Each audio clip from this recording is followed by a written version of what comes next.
Hello and welcome to episode 106 of the Chills of Will podcast. It's a pleasure today to be joined by Daniel Olivas, and a little bit about him. Daniel A. Olivas is the author of 10 books and editor of 2 anthologies. His books include How to Date a Flying Mexican, New and Collected Stories, which will be a lot of the main focus of our talk today. That's coming out February 22nd through University of Nevada Press. He has The King of Lighting, Fixtures, Stories through University of Arizona Press. Crossing the Border, Collected Poems, and Things We Do Not Talk About, Exploring Latino and Latina Literature through Essays and Interviews through San Diego State University Press. That was in 2014.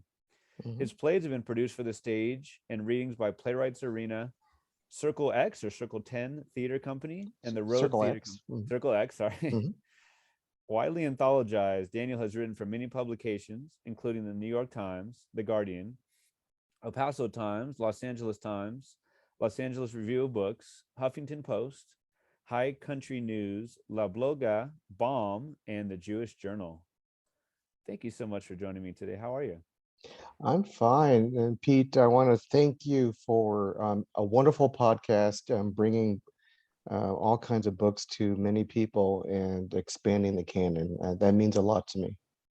I'm blown away. I really appreciate that. Thank you so much. It'll be 2 years in April since I started, and it's like to be able to talk to people like you is not lip service. It really is like a dream come true. So looking forward to Thank our you. talk. You are Same clearly here. a man of letters. You're like a Swiss Army knife, you know? Careful, I might cut you, right? I know, right? Ooh, metaphors. Yeah, I know. So we were talking a little before we started recording about growing up in LA. I'd love to hear about growing up and specifically your relationship with language and the written word. Sure. So I was born in Los Angeles in 1959, the year after the Dodgers came to LA. That's right. Yeah, and born in a hospital, Temple Hospital, which no longer is there in downtown. And I'm the middle of 5 children. My parents are the children of Mexican immigrants. All my grandparents came from Mexico to LA around 1920. Okay. There was that very huge wave of immigration coming off the violence of the Mexican Revolution, which was a revolution lasted about 10 years. Okay. And so my grandparents came from Jalisco and from Chihuahua. They all settled in LA. My dad grew up in Boyle Heights, and my mom grew up near USC. My parents met at St. Agnes High School in the late 40s, got married in the early 50s, and they started their family in the mid 50s. They bought a little house on Dewey Avenue near Loyola High School. The house no longer exists because Loyola bought up the entire block. Yeah. And turned it parking lot and whatever. But it was the little blue house that our family began in. And for the beginning part of my childhood, my father worked in a factory in Watts. He worked in a company for a company that built electric turbines, and he worked a night shift. And my mother was a homemaker. And in the mid 60s, they decided to improve their lives. They went to a community college, and they got their AA degrees in psychology. Wow. And became Head Start teachers. And they did all this with 5 kids, which is remarkable. And they became Head Start teachers. But before that, my father, he worked in a factory. He was the son of Mexican immigrants. He fought in the Korean War as a Marine. He had enlisted. Despite all the cultural headwinds, if you will, that he faced, he wanted to be a writer. And he actually wrote a novel. He wrote poetry. He had passed away in 2020. He he liked to tell me that when I was a baby, um, during the day, he was home because he worked a night shift at the factory, and he had a manual typewriter, Mm. um, and he would type right next to me, and I apparently liked the sound. It kept me calm, and he wrote his stories and Mm. his fiction and his poetry. He never got published, and he eventually destroyed all his writing. Mm. And he focused on education and on improving his life and the life of his family. And then he eventually went on to get his full degree from Cal State, and then a master's from Pepperdine. He eventually became um, he moved into senior management at the Rapid Transit District, which is now the Metro. Okay. And he was the first Chicano in management in the 1970s. Wow. And he always took great pride in his writing reports. You know, it was real important to him to write clearly, um, and um, and he always said, wherever you go, always have a book with you. There's going to be a line, there's going to be waiting, there's going to be Yes. something. Yes. Always have a book with you. And so early on, growing up, he was introducing us at a very young age to writers like James Joyce and Mm. Mark Twain Mm. and Willa Cather, Somerset Maugham, Cervantes. You know, he made certain we read Don Quixote at a Oh, very young. oh no. And the old Castilian, right? No, no, not in the old Okay, Castilian. good. In one of the translations, I forget which one. Uh, I should remember, but I don't remember which one. But it's one that had beautiful woodcuts. So at least they had great woodcuts, uh, or illustrations. Um, and so so books were always a big part, even when money was tight, and I, you know, when they were struggling to get educated. You know, we had, you know, food stamps and, you know, all those kinds of things. And they always made certain that we had, um, uh, you know, a library card.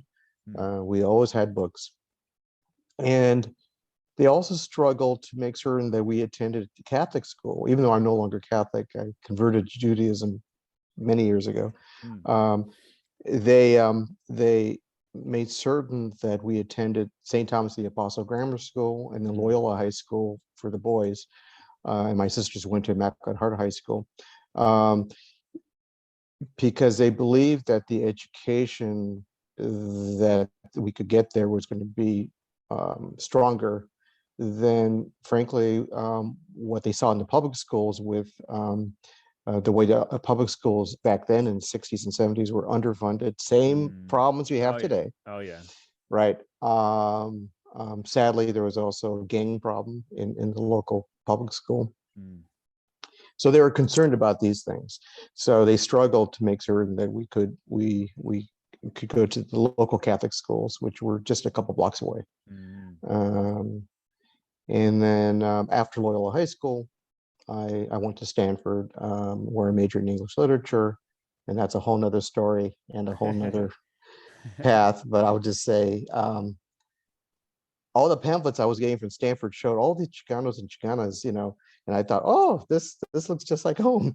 Ah. And when I got there, it was like, well, not so much. Oh no. You know, this is what they were doing for recruitment. But that's okay, because I found my friends, and I ended up having a very diverse group of friends. Uh-huh. You know, people from my culture, but also people of different backgrounds. Yeah. And I learned a lot about people. I expanded my worldview at Stanford, and it was an excellent education. Wow. And then I ended up going to UCLA Law School, became a lawyer. We could talk about that at some point, but Yeah. that's my basic background. I'm in the middle of 5 kids, and my parents fought hard for us to be educated and to fulfill ourselves, whatever that might be. Sure. Yeah, what a beautiful thing. Always have a book with you. That's for sure. Hmm. Always have a book with you. Now now it's like, darn it, I find myself with my phone when I'm waiting for something. Let me look down. No, instead, where's my paperback? I'm get back to that. you know. I wonder, did he ever talk about what your father, what kind of things he wrote? I mean, you talked about some of his, who he had you read. Was he influenced by Hemingway, was he influenced by Octavio Paz? Who was? Do you have any Right. So, ideas? Yeah. right. Octavio Paz certainly was someone he read. But when he was in Korea, they had special paperbacks for the troops. Okay. And so only certain titles could be Uh, obtained, and they were a certain size, oh, for their gear. I'm not yeah. certain exactly how it worked, but so that those books that were being made available to troops typically, yes, included Fitzgerald and Hemingway. Mm-hmm. The older canon, if you Yeah. will. It wasn't until later, when I remember when I was very young, he was reading, 100 Years of Solitude, and Mm. so and he always loved Mexican art, and he and my mother actually bought a few prints by various Mexican artists, and they were deeply steeped in Mexican culture as much as you could if they spoke Spanish, but English was still their primary language. Mm. Because when they were growing up, as my father put it, the nuns beat the Spanish out of him. Uh-huh. He was, they're both born in 1932. Okay. Speaking Spanish was not appreciated, and he certainly was alive. He was a young man, but when the Zoot Suit Wars in LA and the anti-immigrant sentiments that were fairly rampant throughout the country, but felt very strongly in Los Angeles at the Mm. time. Um, you know, that plays with your mind, and that also changes how your parents raise you. Sure. And even though my grandparents spoke predominantly Spanish, they wanted the kids to speak English. That was really, really important. Mm-hmm. Um, in terms of my language, I was listening to one of your interviews. I think it was Sada Borjas, I think it was, Mm. about being a pocha or pochex. Right. Right. and that's true with me too, because when I was 3, Mm-hmm. for about a year, I stopped speaking English and Spanish. I spoke nothing. My parents panicked. They took me to be tested. I have memories of going through the testing. They tested my doctor tested my IQ, my hearing, all that stuff, Yeah. and a bunch of tests. And at the end of that, the doctor told my parents that I had a normal IQ, my hearing was fine, but cut all Spanish in the house, Oh boy. because the doctor, and this was around 1963.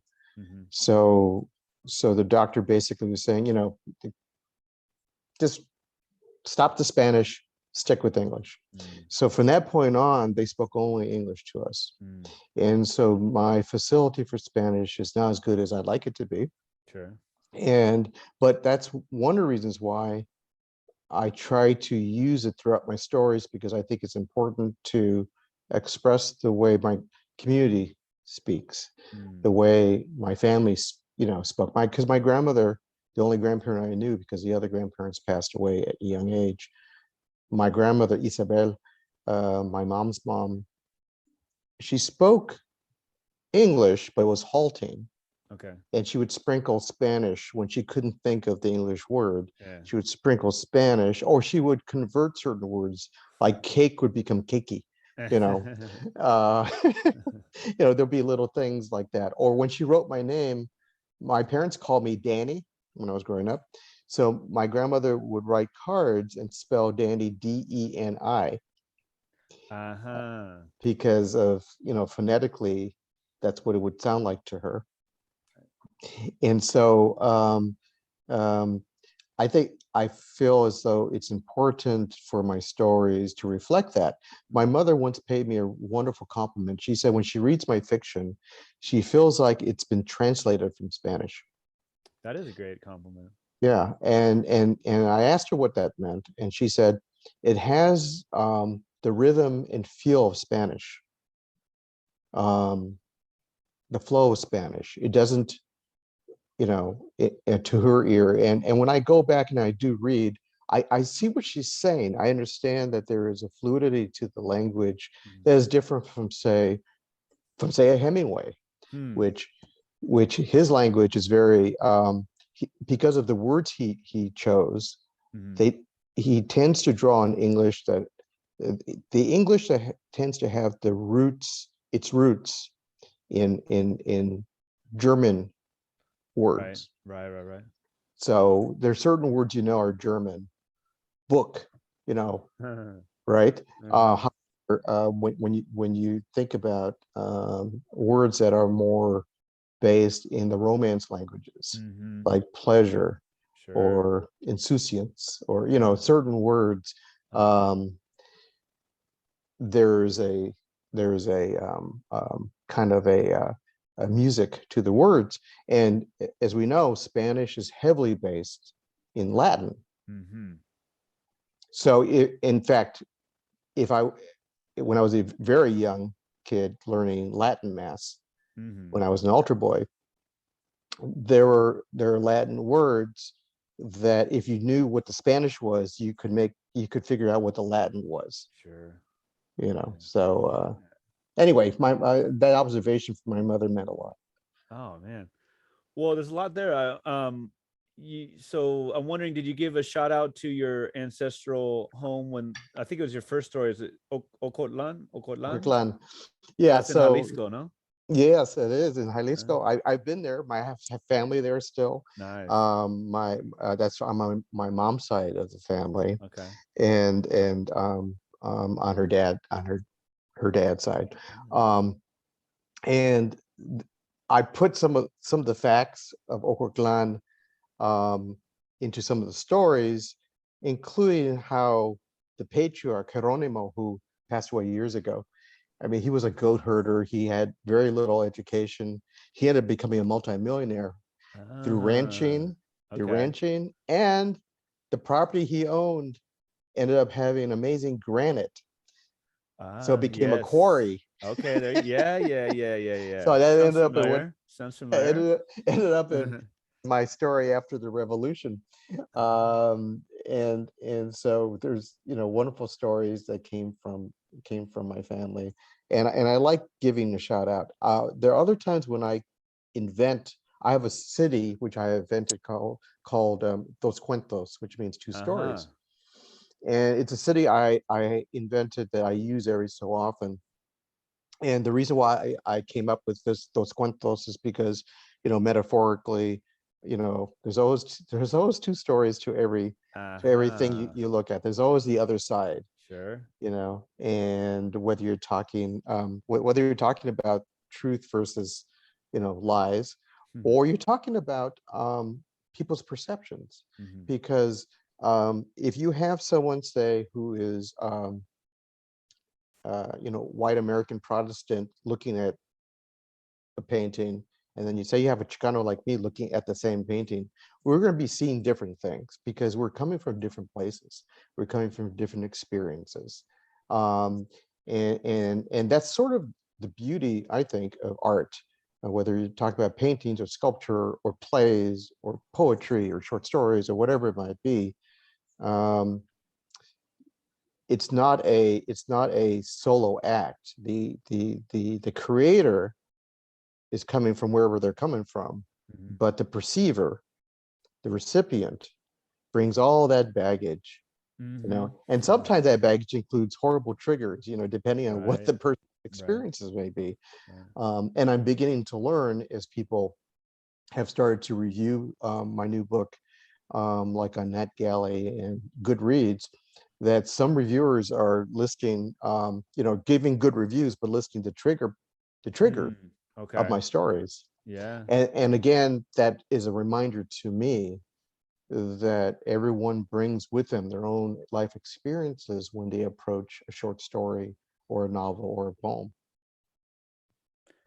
I bet. I wanted to pick up on one of the threads from Ocotlan. Oh, what? I guess not necessarily related to that, but I wonder if you've read any John Fonte. So John Fonte, though Italian American, I think is one of the great Chicano writers of our of our language. I love John Fonte. He writes a lot about LA too, Long Beach and downtown LA, Bunker Hill and all that stuff. Yes. And I've been working in downtown LA for the last 32 years. So I've seen it change and grow, and I'm aware of the history of downtown LA. So what I love about John Fonte, when I read his fiction, and in fact he was one of the early influences on me in my short story writing, was that I loved how he depicted that life of people who have immigrant roots, where there are still people from the old country around. Okay. And to me, it just read so much like some of the Chicano writers that I've enjoyed throughout the years. So I need to get back and reread some of John Fonte's work. In fact, at UCLA, they have his papers. Oh yes, okay. Yeah, so when my son was a student at UCLA, we were on campus and we went to visit, and they had a beautiful display of his papers and his edits on his writing, and it was quite powerful. Yeah, I mean, I guess not for everyone. I guess like you said, like any piece of art could be possibly not for everyone. Not everyone's going to enjoy it as much, but I'm sure for you as a writer, as an artist, you understand so much about his struggles. I'm talking about like Ask the Dusk, and specifically Ask the Dusk, right? Just about being a writer, and oh man, I'm in, and I love that old school idea of like the telegram, but more so like the letters between, how like they'll publish like letters between Daniel Olivas and so and so, and it's just like so like quaint in an old fashioned way, Yeah. So you're a fellow Jesuitan. I went to Jesuit high school up here. So you went to which one? Which one did you? It's actually called Jesuit high school. Oh. So there's a certain fraternity there, right? So you're a Loyola Cub. I'm a Jesuit Marauder. Marauder. It's hallowed ground. Yourself and Father Greg Boyle and all kinds of greats. Right. There. Right. It's funny because I actually met Father Greg Boyle when I was when he was a novitiate, I believe, because he was at Loyola High School and helping my mom with her preschool.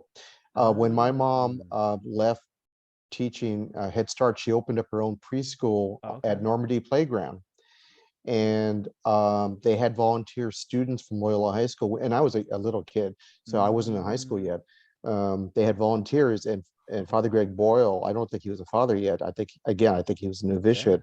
He had he helped my mom. I think he organized the boys to come help. I think that's what his role was. And I've met him, of course, and I actually, one of my short stories was published. Homeboy had a journal for a short while. They don't have one anymore. They had a literary journal. I didn't know that. And I went and I also did a book club with some of their women identifying members, and that was very powerful. That was a very powerful group. Yeah. Very cool. Very cool. I wonder what you were reading. You were talking a little bit about what you were exposed to. What, as you got into high school, college, like what were you finding? Who were the authors who really thrilled you? What was the type of reading that you were doing? Right. So again, I went to grammar school and high school in the 1960s and 70s. So there was not a very diverse reading list, and so the books I had been exposed to were the books that were on the typical reading list from that era, which included some of the people I've mentioned, Hemingway and Fitzgerald and Willa Cather and Virginia Woolf, and Shakespeare, of course. I've heard of him. Robert Frost, in terms of poetry, the kind of like the typical old school list of writers, and frankly, it wasn't it wasn't until much later in life, when I was out in the world as an adult, and I started to um, think about writing as an adult. And I started to reach out and look for books, which included, of course, Sandra Cisneros, and included one book in particular. Um, you know, is All one of right. All yes, right. All right. wonderful.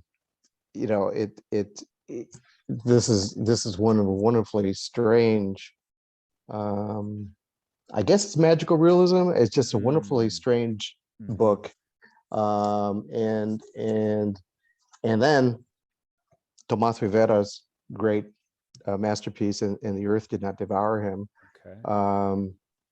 And books like that, and then also there was a writer who taught up at Stanford, but I did not take a class with him, and I'm so mad I did Darn not. it. Jose Antonio Burciaga. Okay. Yeah, and his book, The Last Supper of Chicano Heroes, Hmm. which was published by University of Arizona Press, and he was a wonderful writer. So I began to expand and read.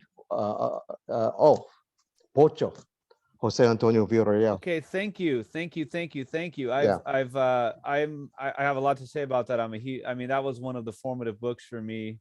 I think I actually read that in for summer reading for Jesuit High School. But tell me about Ah, Pocho. so what's really interesting is, and it's been years. I think I read this.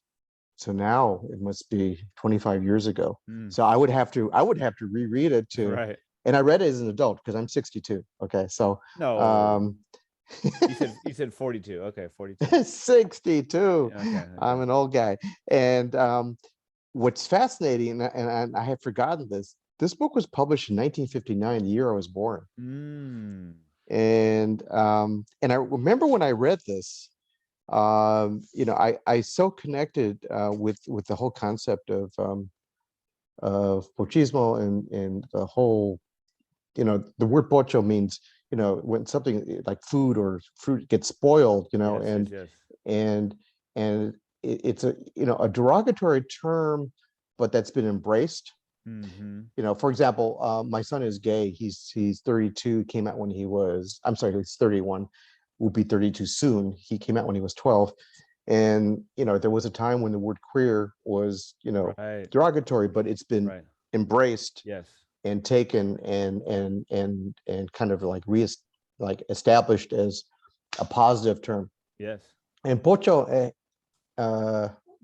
I think, has as well, because frankly, you know, there is, for people like me, especially, where Spanish was banned from the house because of a white doctor saying, my young Well, yeah, I parents. mean that story being, I mean, how symbolic is, I mean, it was a literal story for you, but how symbolic of just like government institutions, wow, like outlawing, amazing.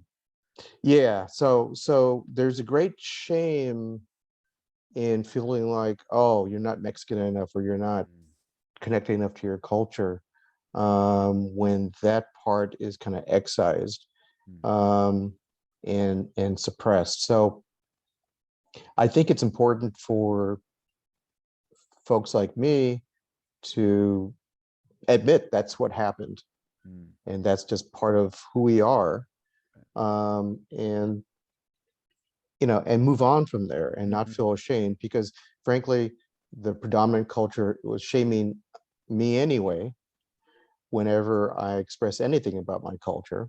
And what's fascinating is that, you know, at the time when I went to grammar school at St. Thomas the Apostle, that was grades 1 through 8.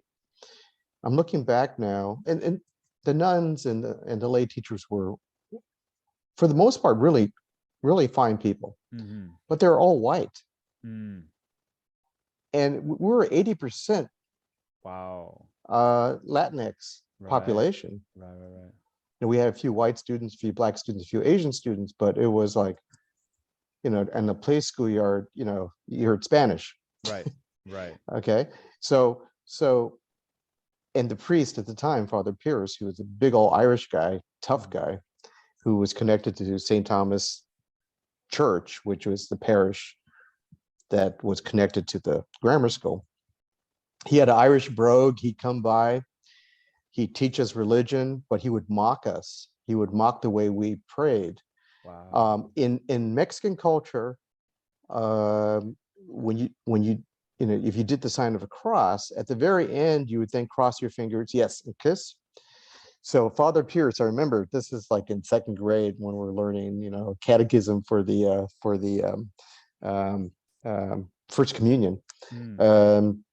He said, and I won't try to imitate the Irish brogue because I can't. I'm not good at accents. But he said, and I don't want to see you kids kissing your fingers.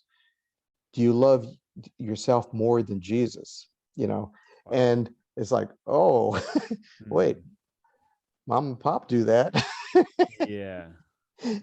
My grandmother did that because it was just the way the Mexican Catholic practices kind of developed, right? To certain things. And he was clearly making a very strong cultural point,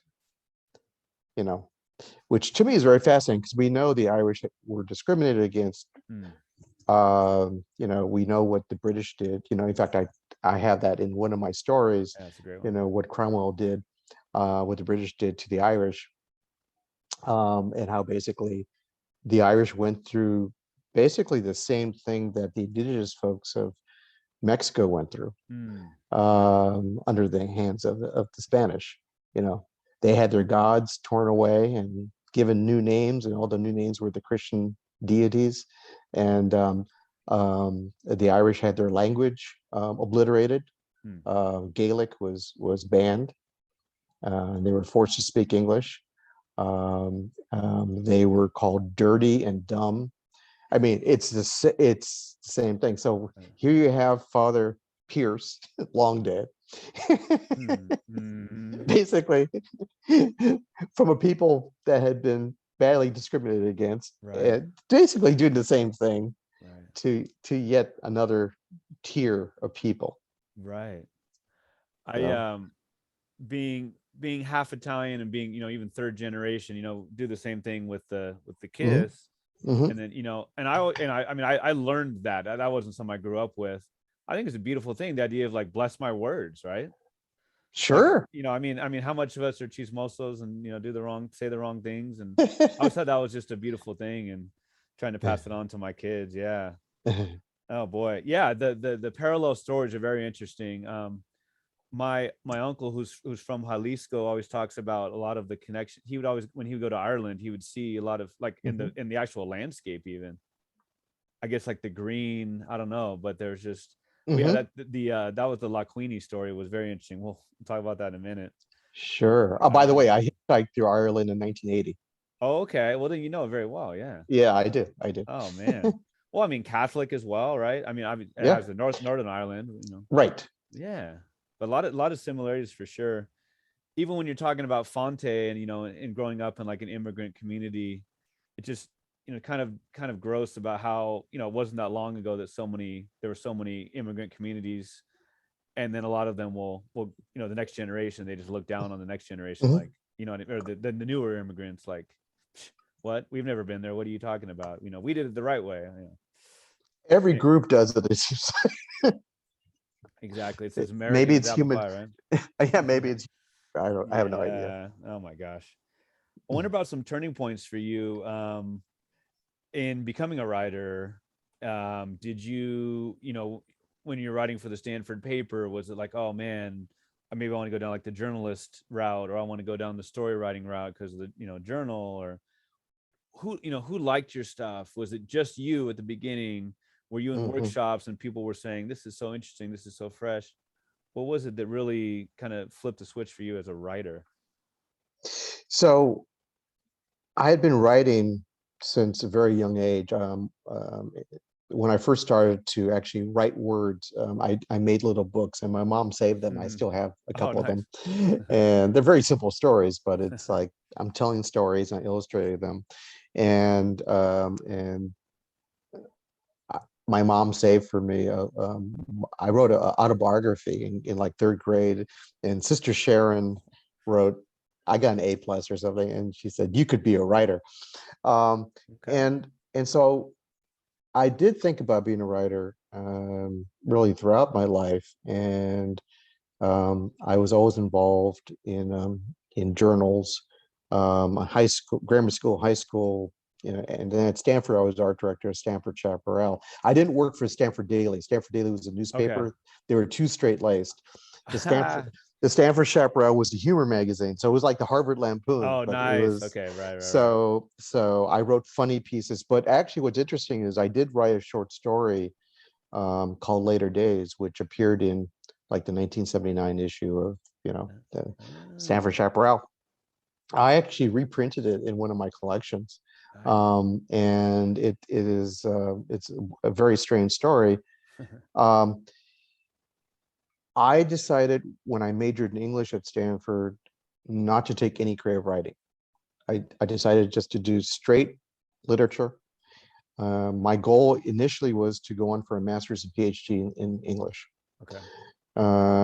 But I decided not to because I saw and heard stories.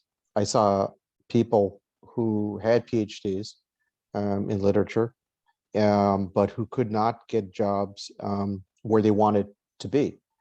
The job, you have to be willing to like go to North Carolina or someplace. No offense to North Carolina, but no, but it's not home. See, that's the point. Right. Or wherever, Maine or whatever it might be. Texas even. I knew I wanted to be back in LA after Stanford because my family was there. I could not see myself being anyplace else. And so I one time was talking with a friend of mine, and he said, well, why don't you just go to law school? You like to write, you want to help people, and lawyers do that. And I thought, oh, that's a really good idea. So I applied to a bunch of law schools. My parents were like shocked. They said, what? We thought you were going to be like a art director or something. We thought you were going to the arts, because, and they were fine with that, with art. And I said, no, I'm sorry to disappoint you. Right? Sorry to disappoint you. I'm going to apply to law school. And I got into a bunch of law schools, and the top law school I got into was UCLA. And so I went to UCLA. And of course, at UCLA, what did I end up doing? I joined the Chicano Law Review. I ended up becoming editor-in-chief of it. I wrote a piece on immigration. Okay. I wrote a piece on factory raids, and actually, which is still pretty pertinent, even though that got published in 1984. So I was still writing. Became a lawyer, and for the last 32 years, I've been with the California Department of Justice. I'm in the Public Rights Division. I do environmental enforcement, land use, and affordable housing. And I'm very senior. I'm a senior assistant attorney general, so I run an entire section of almost 50 team members. But throughout the beginning part of my career as a lawyer, I was writing pieces for the Daily Journal, which is a legal newspaper. And those started to sound like more like short stories, not just legal articles. And then my wife and I, we had our son, we were raising our son, and the switch was grief. That was the switch. In 1998, my wife had the fifth of what would be 7 miscarriages. My wife is also a lawyer. She's now an administrative law judge, but she was a young lawyer like I was. We had our son, but we wanted to have another kid, and she kept on having miscarriages. And I was willing to stop, but my wife is tough and relentless, and she wanted to have another kid. So I was helping my wife and my son with their grief. I was not dealing with my grief very well. I see. I ended up writing my first book because of that. I wrote a book, a novella, which is now out of print, and I hope to get it back in print sometime. A novella called The Courtship of Maria Rivera Peña. And it's a short novel that basically is about immigrants moving from Mexico to LA, and falling in love and starting a family, and just basically the, both the joy and difficulty of life. Sure. Nothing fancy. It's a love story. That's all. Yeah. It's very, very simple. All takes place in downtown LA. And the novel begins, the novella begins in the late 1920s. So I wrote that book. It got published by a small press back east, which no longer exists, went under. But it kind of whet my appetite for writing. Number one, it was cathartic. It did help me through my grief. Okay. But the floodgates opened, and I started to write short stories, and they started to get published by literary journals. And I started writing poetry. Those got published. And eventually, I had enough stories for a short story collection, submitted it to a literary contest. I was a finalist. Because I was a finalist, I was able to send it. I had some cachet, being a finalist for this literary contest. So I sent it to Bilingual Press, Gary Keller at Bilingual Press, who had initially rejected my novella. So I decided to send him, and he loved it. Okay. And that became Assumption and Other Stories. That was published in 2003. That became my first short story collection, with a university press. And so I had more, university presses, though they often work on a shoestring compared to the larger presses, they still have a lot of support, Okay. It got reviewed by the LA Times, a really good review, and so I was off to the races. And so I think what's interesting is I would have been a very different writer if I had gone and earned my MFA right out of college. I had lived a chunk of life. I had graduated from law school in 1984, and I wrote my first book in 1998. So it's 14 years. So I had 14 years of life, of getting married, having a kid, going through the difficulty of the miscarriages, and just living life. And I think that brought to my fiction a depth of experience that I would not have been able to express as a younger person.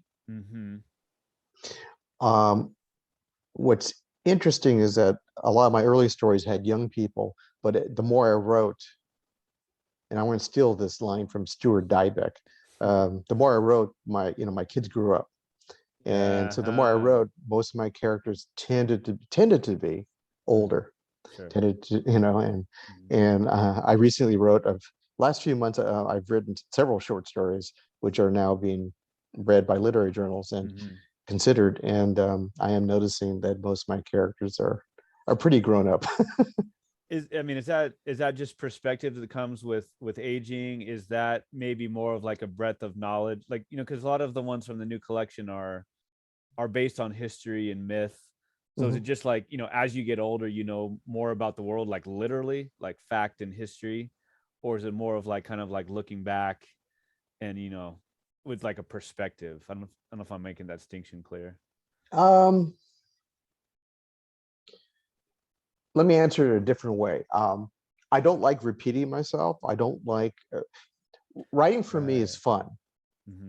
And I remember at one point, maybe 10 years ago, I felt like I was beginning to repeat myself. And that scared the hell out of me. So I stopped writing fiction for months, and I focused on poetry and essays and things like that. I just stopped writing fiction because that kind of defeated the purpose for me, because writing fiction shouldn't be, for me, shouldn't be a formula. It's not, I'm not going to be writing, I'm not writing something as a bestseller just to, make certain it hits all the right notes so that it can eventually be turned into a movie or a TV series or whatever. Right. I'm writing because it is an artistic expression for me. It is a political expression because I center people like me in all my stories. people who are like my parents, people who are like my family, people who are like, my extended community. Mm-hmm. So it's very political in that way. I think that it's important to um, um, get our stories out. We know about the fiascos like the American Dirt fiasco, and I wrote a piece for the Guardian on it, Oh, I gotta check that explaining, out. explaining why we're pretty pissed off. And as I think Luis Urrea said, with regard to American Dirt, he may have said this on Twitter. They ain't paying no Mexican, $1 million for this kind of story. Yeah, she got that 7-figure She got advance, right? a second 7-figure advance for a story that is so unreadable. I tried, and I got a little bit into it, but I couldn't. It's just so hard to read.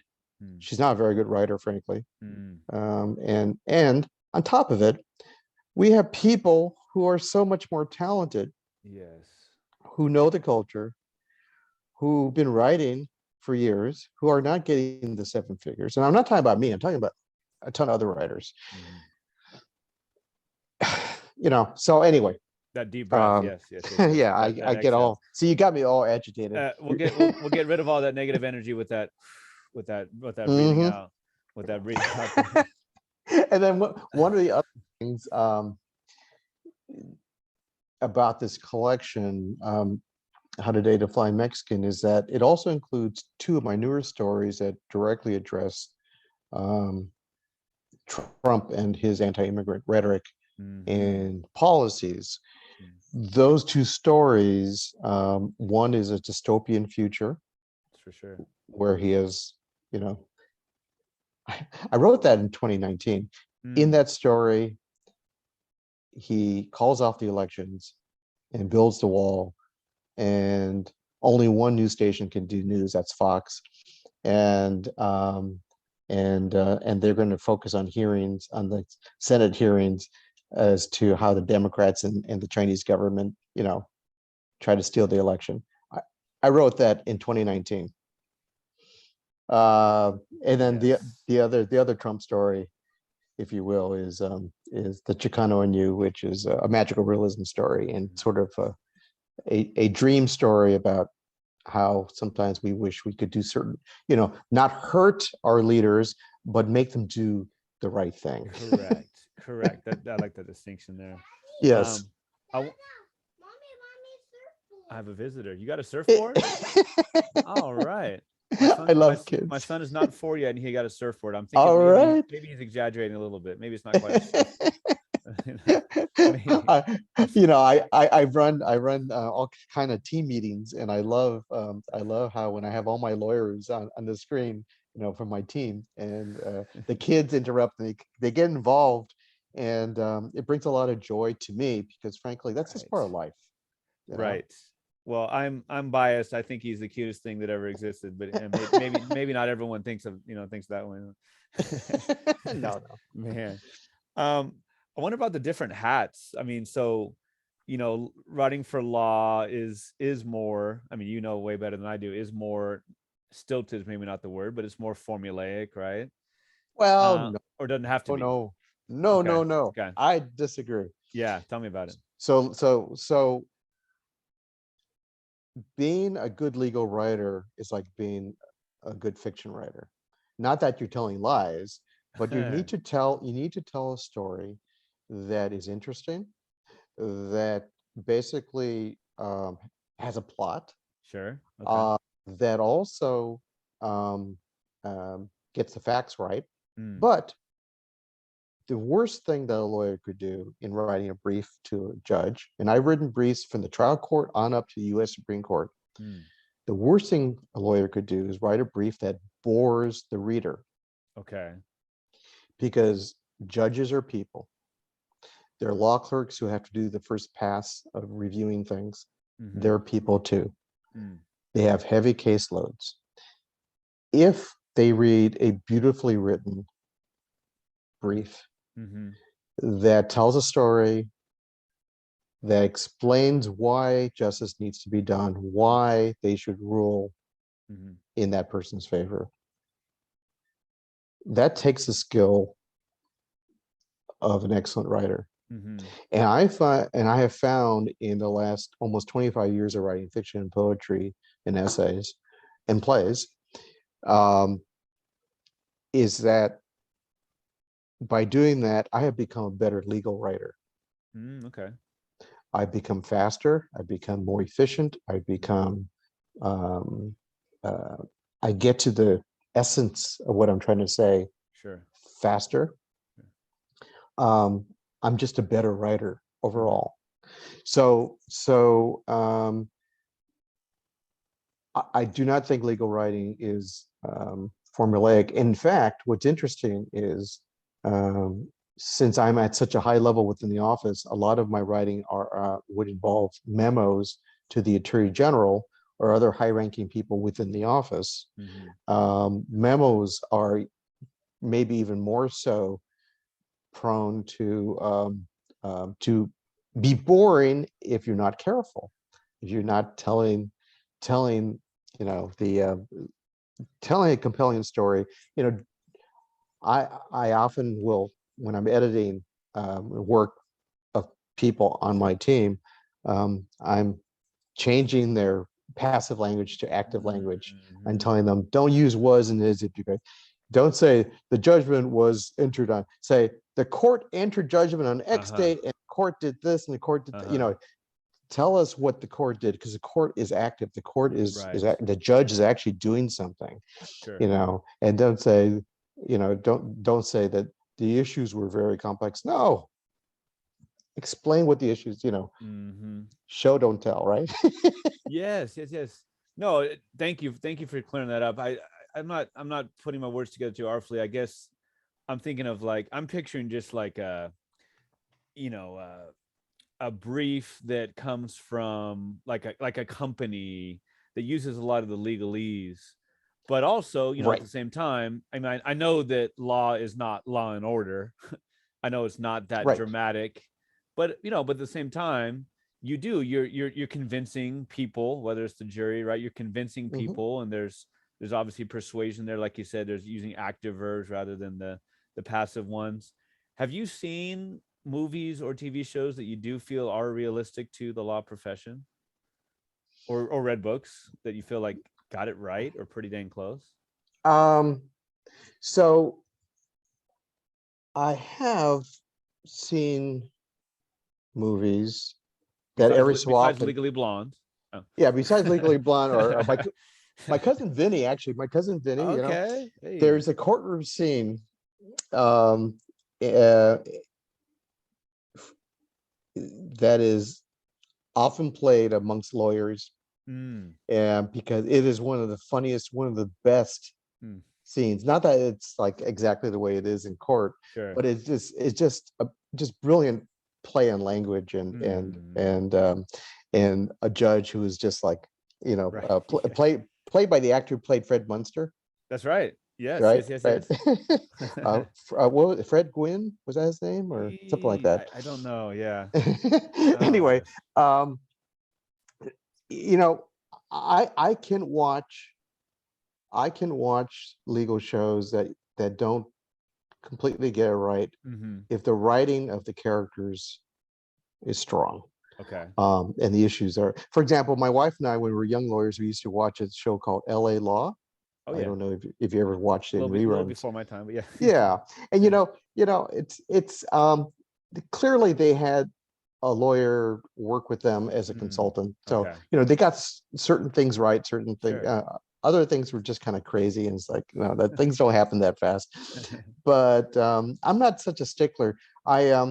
As long as the story is interesting and they don't do wacky things. I remember watching some show.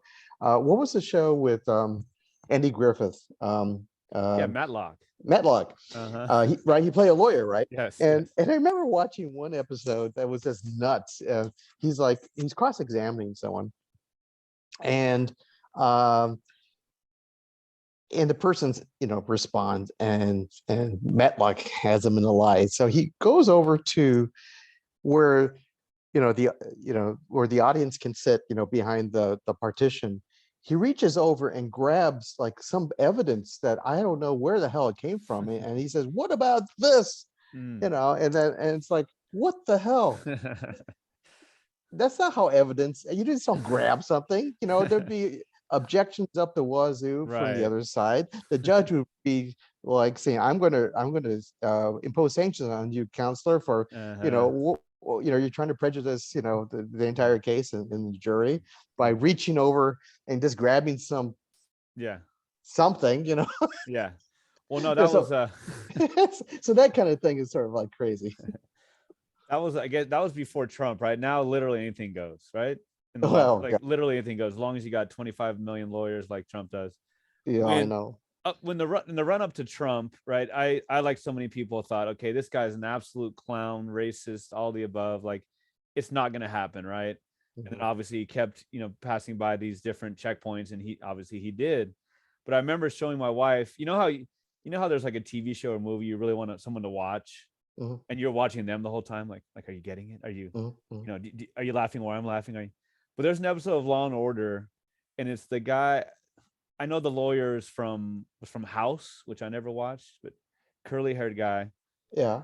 And he plays the whole kind of bumbling, stumbling lawyer. He's just kind of like, oh, well, I'm just here, with the great Sam Waterston, what's his name? Jack McCoy. Yeah. And he's picking the jury, and he's, kind of, just having fun with the old grandmas. And you think he's completely innocuous.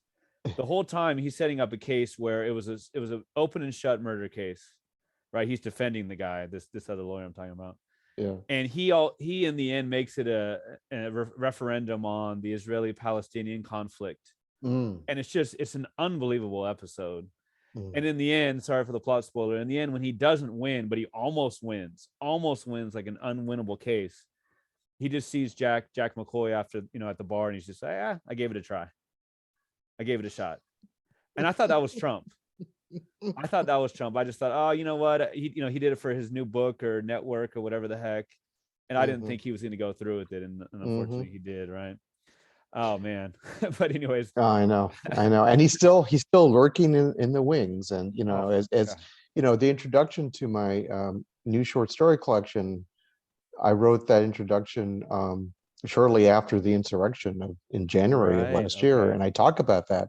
Yeah. And, and we were waiting for, the formal inauguration of Biden. People, I feel like people don't, let me put it this way. Older folks have told me and have expressed that they saw this film before with Adolf Hitler. Oh boy. Yeah. And older folks who lived through Hitler. I have to tell you, I've been to the Holocaust Museum in Israel, and I remember my wife and I were there. Trump was still president, and we were looking at some of the exhibits, and it was chilling because it was what we were seeing under Trump. Yes. And there are people, and I'll get political now. I'm still very angry at people who said, don't vote for Hillary Clinton. She'll be as bad as Trump. It doesn't matter. Yeah. Well, it did matter. It did matter. And a lot of us knew it was going to matter. A lot of us knew it was going to matter deeply. Right. So, yeah, Hillary Clinton, she was not perfect, but you know what? She was not Trump. And imagine what the Supreme Court would look like had she won. Gosh. Yes. She would have filled the Supreme Court with all kinds of appointees who were traditional Democrats, who were pro-choice, who were not bigots. That's really important. Maybe and probably she would have expanded the court in terms of the ethnic diversity too. I mean, it would have been, and it's just not the Supreme Court. It's the appellate court. Right. And it's the district court. Right. We're talking so many slots. Yes. And right now, these crazy rulings we're getting on the, the mandate to vaccine mandates, Mhm. they're being reversed. Why? Because we got Trump appointees. Yeah, we're still And there, doesn't right? Right. Yeah, just wait And will be for for years. and wait for the ruling on Roe versus Wade. Mm. I would not be shocked if Roe versus Wade is reversed, and the right to um, abortion becomes based on what state you live in. Wow. Because I think that could happen. And then we just had the affirmative action case, um, that is going to be decided by the Supreme Court.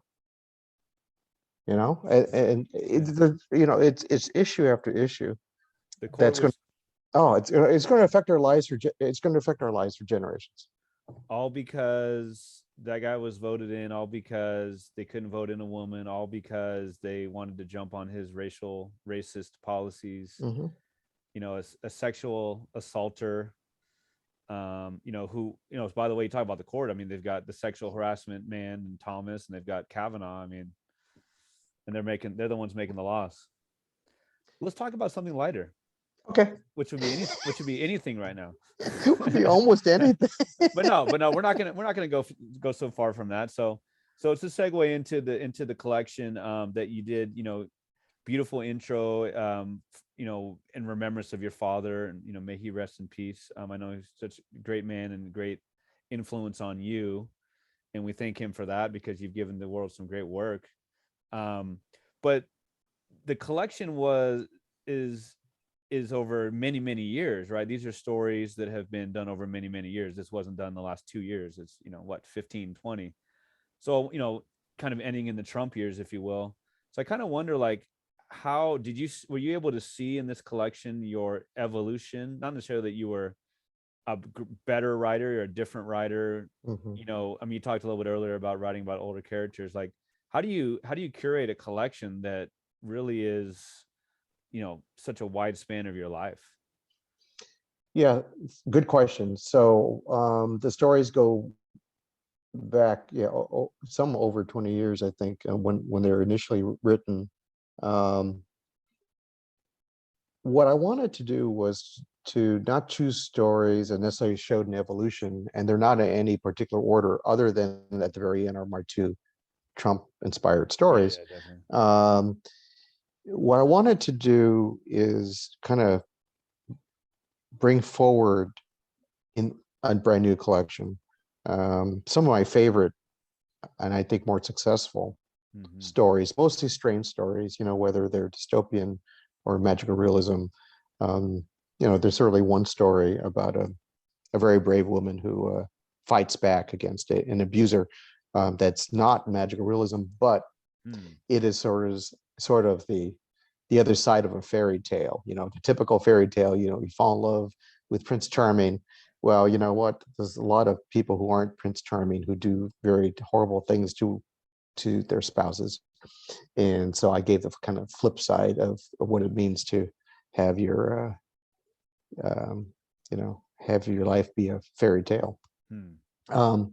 So in any event, the stories were not meant to reflect in any way any kind of evolution. I was thinking about this concept of whether or not I have seen an evolution in my writing. And frankly, I'm not certain if I do see it.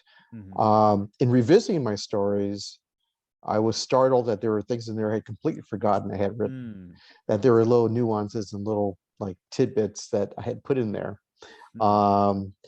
And it was, at times, it was very strange. At times, reading some of my really older stories, it was like reading work by someone else, because I was clearly a different person.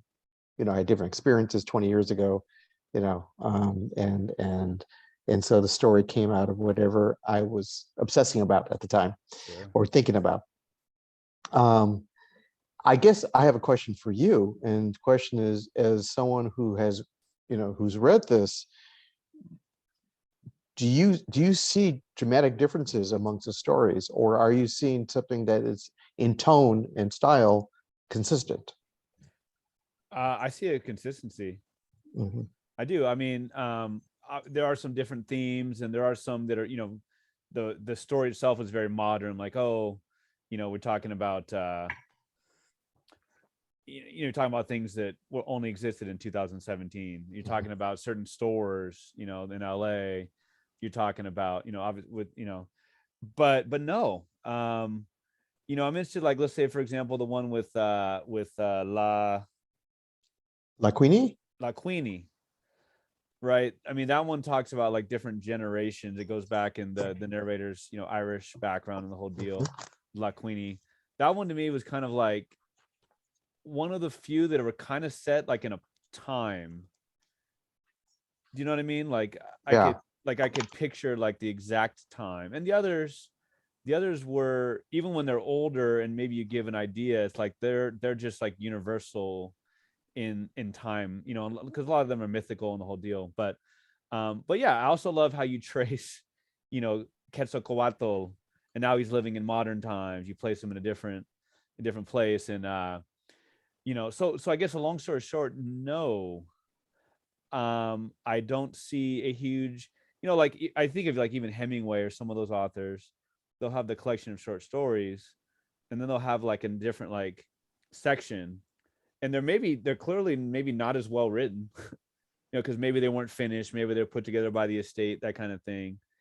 Yours, I didn't see a drop off in, quality. I didn't see like, whoa, when you hear like a song that's supposedly by Carlos Santana, but you're like, wait, isn't that the guy in his band singing that? It wasn't any of that. Where it's like, oh, Oh, this okay. wasn't I the appreciate same. that. This wasn't the same Dan. Like, no.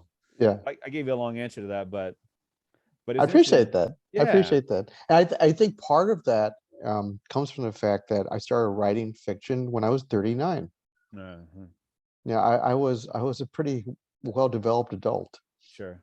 And I think if I had started writing, well, what's interesting, I do have a collection from a while back that included that story from college Mm. called Later Days. And I was 19, I guess, when I wrote that particular story. Uh, I was able to include that in the collection, and my editor didn't say boo. I mean, she Mm. like totally, it just fit. Yeah. It just fit. And um, maybe I was wholly formed. I don't know. Maybe I was I was an old soul. Like, Yeah. Yeah. yeah. Was So, was that story like, I'm thinking that story you wrote at 19 was either incredibly idealistic or incredibly cynical. oh, cynical. Yeah. Oh man. It was a noir story, took place in the 1950s, and it was about a man who had the police were about to break into his apartment, but he's busy reading the funnies, and it turns out there's a dead woman on the floor.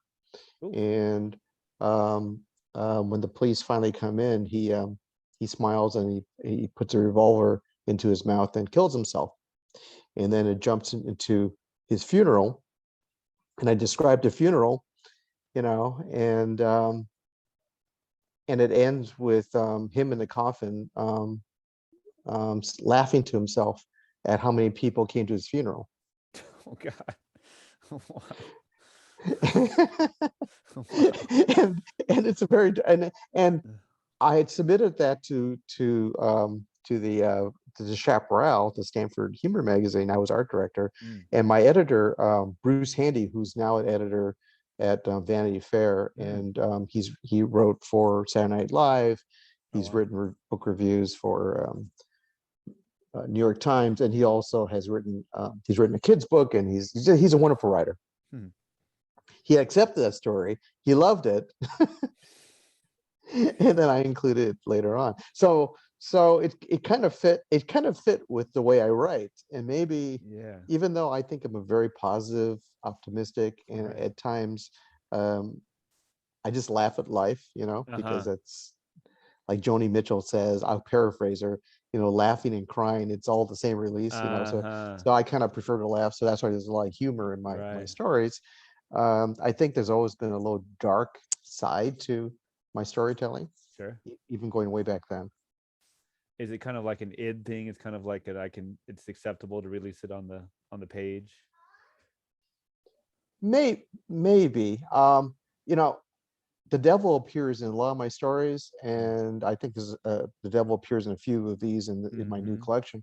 And you know, the devil is always way more interesting than the saint. Right. Walter White style, right? Yeah. Yeah. Well, don't I mean, I think probably in the days that your dad went to Pepperdine, it was probably, I think, in downtown or South Central, but I'm wondering if your dad ever ran into La Diabla in Malibu, where Pepperdine is now. No? Yeah, Pepperdine. Yeah. I, you know, my dad told all kinds of strange stories, and he there was one story he told us when we were young. Well, let me put it this way: when I would have troubles sleeping, he would read to me from a book called like the Lives of the Saints. Okay, Oh, yeah. which is a very disturbing book. I don't know if Yeah. that's the actual title of it, but that's what I'm remembering. Mhm. And I mean, these are stories where like a saint is in bed and the devil is shaking the bed, you Mm. know, and or a saint had their sins put into an envelope and the envelope's open and a foul smell comes out. These really bizarre Right. stories, and he would be reading these stories to me. Uh, I was like 5, oh, jeez. you know, and it's sort of like, of course I write the stories I write. Yeah. Wow. I'm sure that you've come into contact with Todd Goldberg over the years. Oh, yes, I have. In fact, Yeah. his literary journal, you know, he I guess he's one of the editors of a literary journal that his writing program Mm-hmm. um, Yeah, that puts makes out, sense. and they published one of my strange stories. Yeah. Yeah, he's a man after your own heart. You have a lot of Yes. similarities, and both Uh, of you should feel complimented about that. Yeah, it's a beautiful dedication to your father. It's an in the epigraph. It's from Luis Alberto Rea. Speaking of greats, something mhm. about footnoting a dream. You can't footnote a dream, I want to say. Yeah. So I had interviewed him in 2005, I think it was, about his novel, The Hummingbird's Daughter, Mm-hmm. which is just an absolutely magnificent novel. It is. Um, It is. and the novel is based on the life of a real person. I think it was his great aunt, and or great great aunt, Yeah, I was gonna say maybe and even more generations back, like way back. But yeah, yes. more generations Mm-hmm. back in 1800s. And I asked him, I forget the wording in the interview, but I asked him, you know, if it was based on a real person, why didn't you write a biography Mm. as opposed to a novel? And he said the simplest answer is you can't footnote a dream. Ooh. And what I love about that is that, you know, even though it's based on a real person, her life was so strange and miraculous, and maybe even dreamlike, and through the lens of many generations going back, um, you know, a person's life is almost like a dream.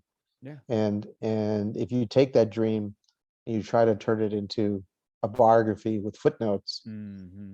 it would lose a lot of the truth, Right. if that makes sense. It does. That by turning something into fiction, in sometimes you can maintain the truth and express the truth Mm. in an even deeper fashion than if you stuck to straight nonfiction. I think that's what he was saying. Paradoxical, but it makes a lot of sense. It does. Yeah.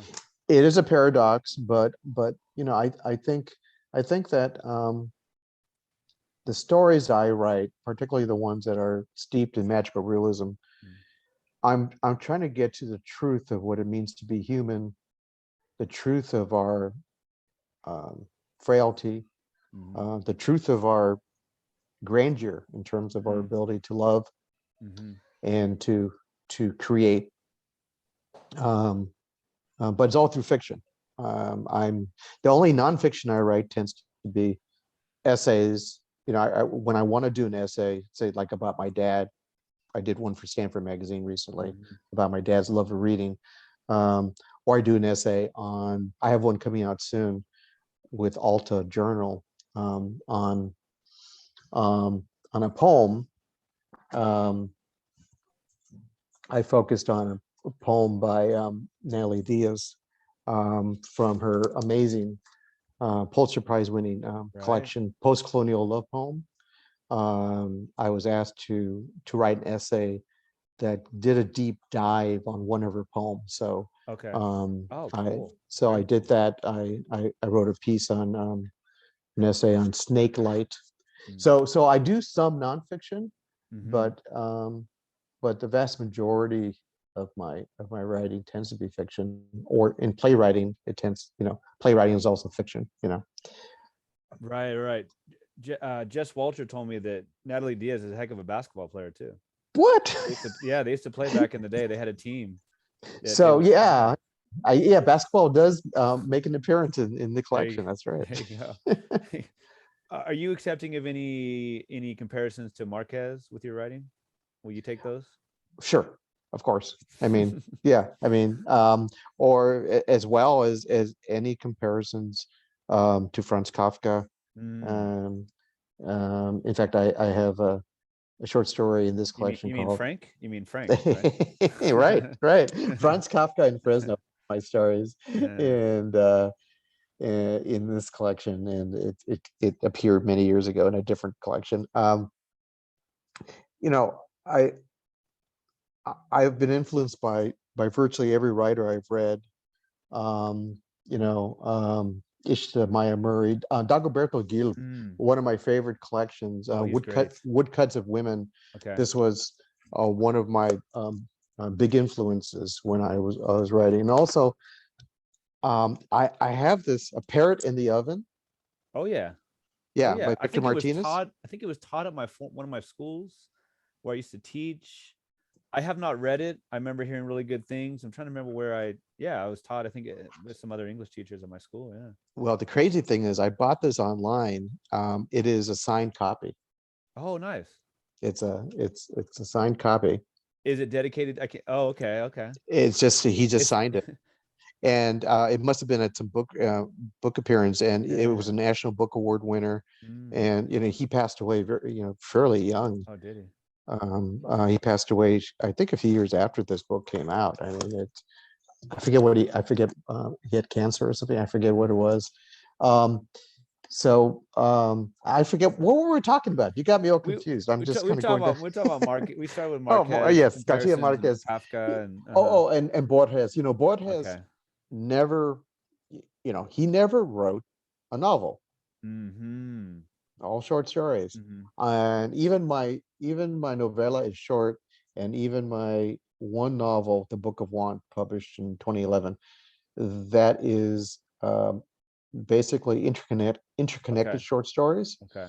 You know, Short stories are where it's at, right? Short stories really are well, where it's at. it's just for some reason it's where I live. Mm. Um, Salvador Plasencia, who's a wonderful writer and who appears in the anthology I edited, um, Latinos in Lotus Land, Nice. which has all kinds of people like Alex Espinosa, Rigoberto Gonzalez, Elena Maria Viramontes, Ooh, Luis Rodriguez, John great. Recchi, just a ton of people, Yeah. Stephen Gutierrez, Kathleen Carla, just wonderful writer after wonderful writer. Frederick Luis Aldama, who's just Mm. a great advocate as well as being a wonderful writer. Um, um, you know, Being a short story writer for me is sort of like I equate it to being like a character actor. Mm. A character actor will go in and for one movie be this particular character, and then in another movie be another character. Mm. And to me, the character actor ends up having um, very long careers. Sure. Yes. All the character actors, they have long careers because they're doing different things. And Mm. frankly, I think it keeps life as an actor interesting. Um, so for me, being a short story writer is similar. I take on a different voice or different kind of feel for short time, Mm. 10, 20, 30 pages, whatever it might be. Enjoy myself, just really go for it. And then I move on Mm-hmm. and I do something else. The biggest thing that would be the threat to my career of writing would be boredom. I Yes. do not want to be bored. I want to keep on creating something different, something new, something fun, something expressive. And the short story seems to be the perfect vehicle. I've now written several plays. Those are longer vehicles, but because I love doing dialogue, in some ways, it works, and my plays really resonate with actors and with audiences. So, but yeah, I think that being compared to any wonderful writer is fine with me. Oh, that's a really cool analogy about the character actor. That's really interesting. And yeah, they do have long, successful careers for the most part. Mhm. Have you read Borges, El Evangelio, the Gospel according to Mark? Yes. That story blew me away. Yeah, a Do you, long time ago. yeah. Remind me, So it's been so long. this is the, a lot of it I think is very specific to the Argentina of that time, but like this is kind of Right. like a bourgeoisie kind of like university student, kind of like a almost like a savior complex. Well, savior complex comes in a minute, Mhm. but he goes and he lives with this family, like this rural family, really like Yeah. the Gutres or something like that. And they barely speak Spanish, they barely speak English. They're kind of like they're illiterate, and so Yes. he basically like teaches them to read through the Bible, and it's really, I think, really symbolic of like maybe people who believe almost like an occult like figure, but more so like they believe in things literally, right? Hmm. That's all they know. They know this story. They know it to be very literal, Hmm. and so as they wait, well, I don't want to give away the ending because the ending is incredible, but it's an O. Henry type. Hmm. But because of the fact that they are so drawn into this story and think it is like real life, that, let's just say, that informs their later actions. But yes, just an incredible piece. And like you said, he lived in the world of the short story. He did, and one of the things he influenced me very recently. We went on vacation to Joshua Tree a Mm. couple months ago, and I brought with me this huge collection of his short stories.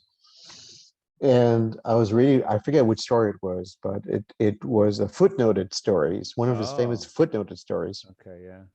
And what it inspired me to do was I wrote a short story that is going to be published in a literary journal. And the short story basically it's an obituary of a woman who was a renowned playwright, all made up.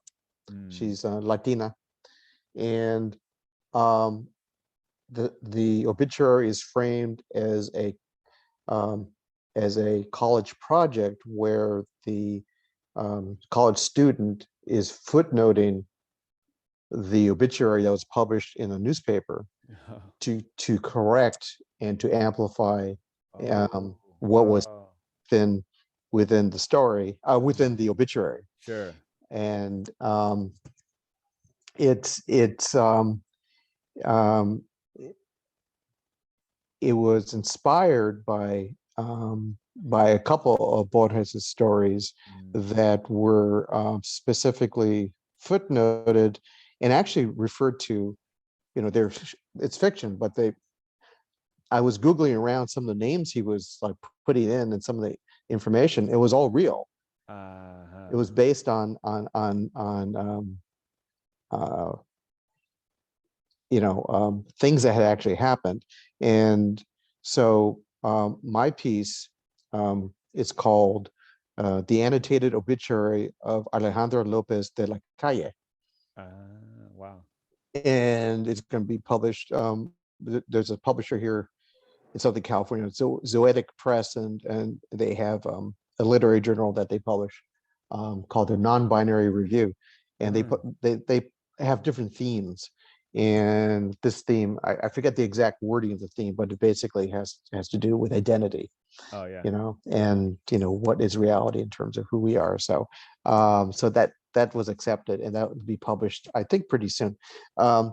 So one of the things that I like to do is I like to dip into books, sometimes by people I've read for many years and reread, or sometimes brand new writers, and allow them to influence me and to inspire me to do something Yes, the um, muse. strange and different and fun. Mm-hmm. So Is that story actually written like written with footnote? Like, are mhm. the footnotes actually there? It's Yes. not okay. So it's in that format. Well, that's gonna be cool to look at. Yeah, Cool. yes. All the footnotes are at the bottom of each Uh-huh. page. It's a short piece. It's just a couple pages, Yeah. um, but it's and I try to use the language of the academic. You know how a college student would write. And some of the terminology is being used now in literature, and but the story points to, and I hope it's an interesting story. I think it is that. I've been thinking about my own mortality. My dad passed. I'm 62. If I'm lucky, I have another 20 years on this earth, maybe a little more, who knows? And, when my obituary is written, if it's written, you know, hopefully it will be written someplace, at least for the family.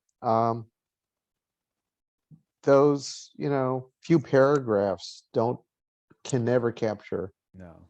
a person's footprint, our shadow.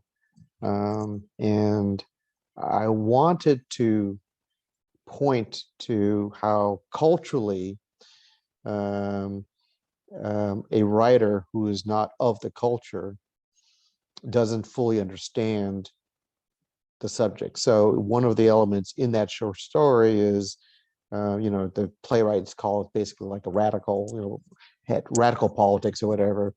And in the footnote, the student who's Chicana is saying that in fact there was nothing radical about her politics. She believed in equality. Mm, right. She believed in universal health care, and and she listed like several things. The values were off, not the person. The values The of society. so Yeah. she's viewed as a radical because her work talked Mm, about yeah. racism and the need to take care of people. It's like but we see this, we see this type of thing. We see Mhm. politically how we see Republicans painting certain political figures as being radical and they're communists, and oh my god, they're just talking about human rights is all they're Sure, talking about. sure. Basic you human know rights. Basic human rights. Basic human rights. So but and so that story is in a sense political, but I try to make it entertaining. I think Hmm. I make it interesting, and and it's okay to make a point in a story every so Sure, often. you know sure. um I think sometimes another tact for me is um I can be very political by avoiding the political, Mm, you know by not stating something that would normally be a political statement, but by simply having people who look like me mm. going about their lives, doing their thing, and having agency. That's political in itself. That's so political. Yes, yes.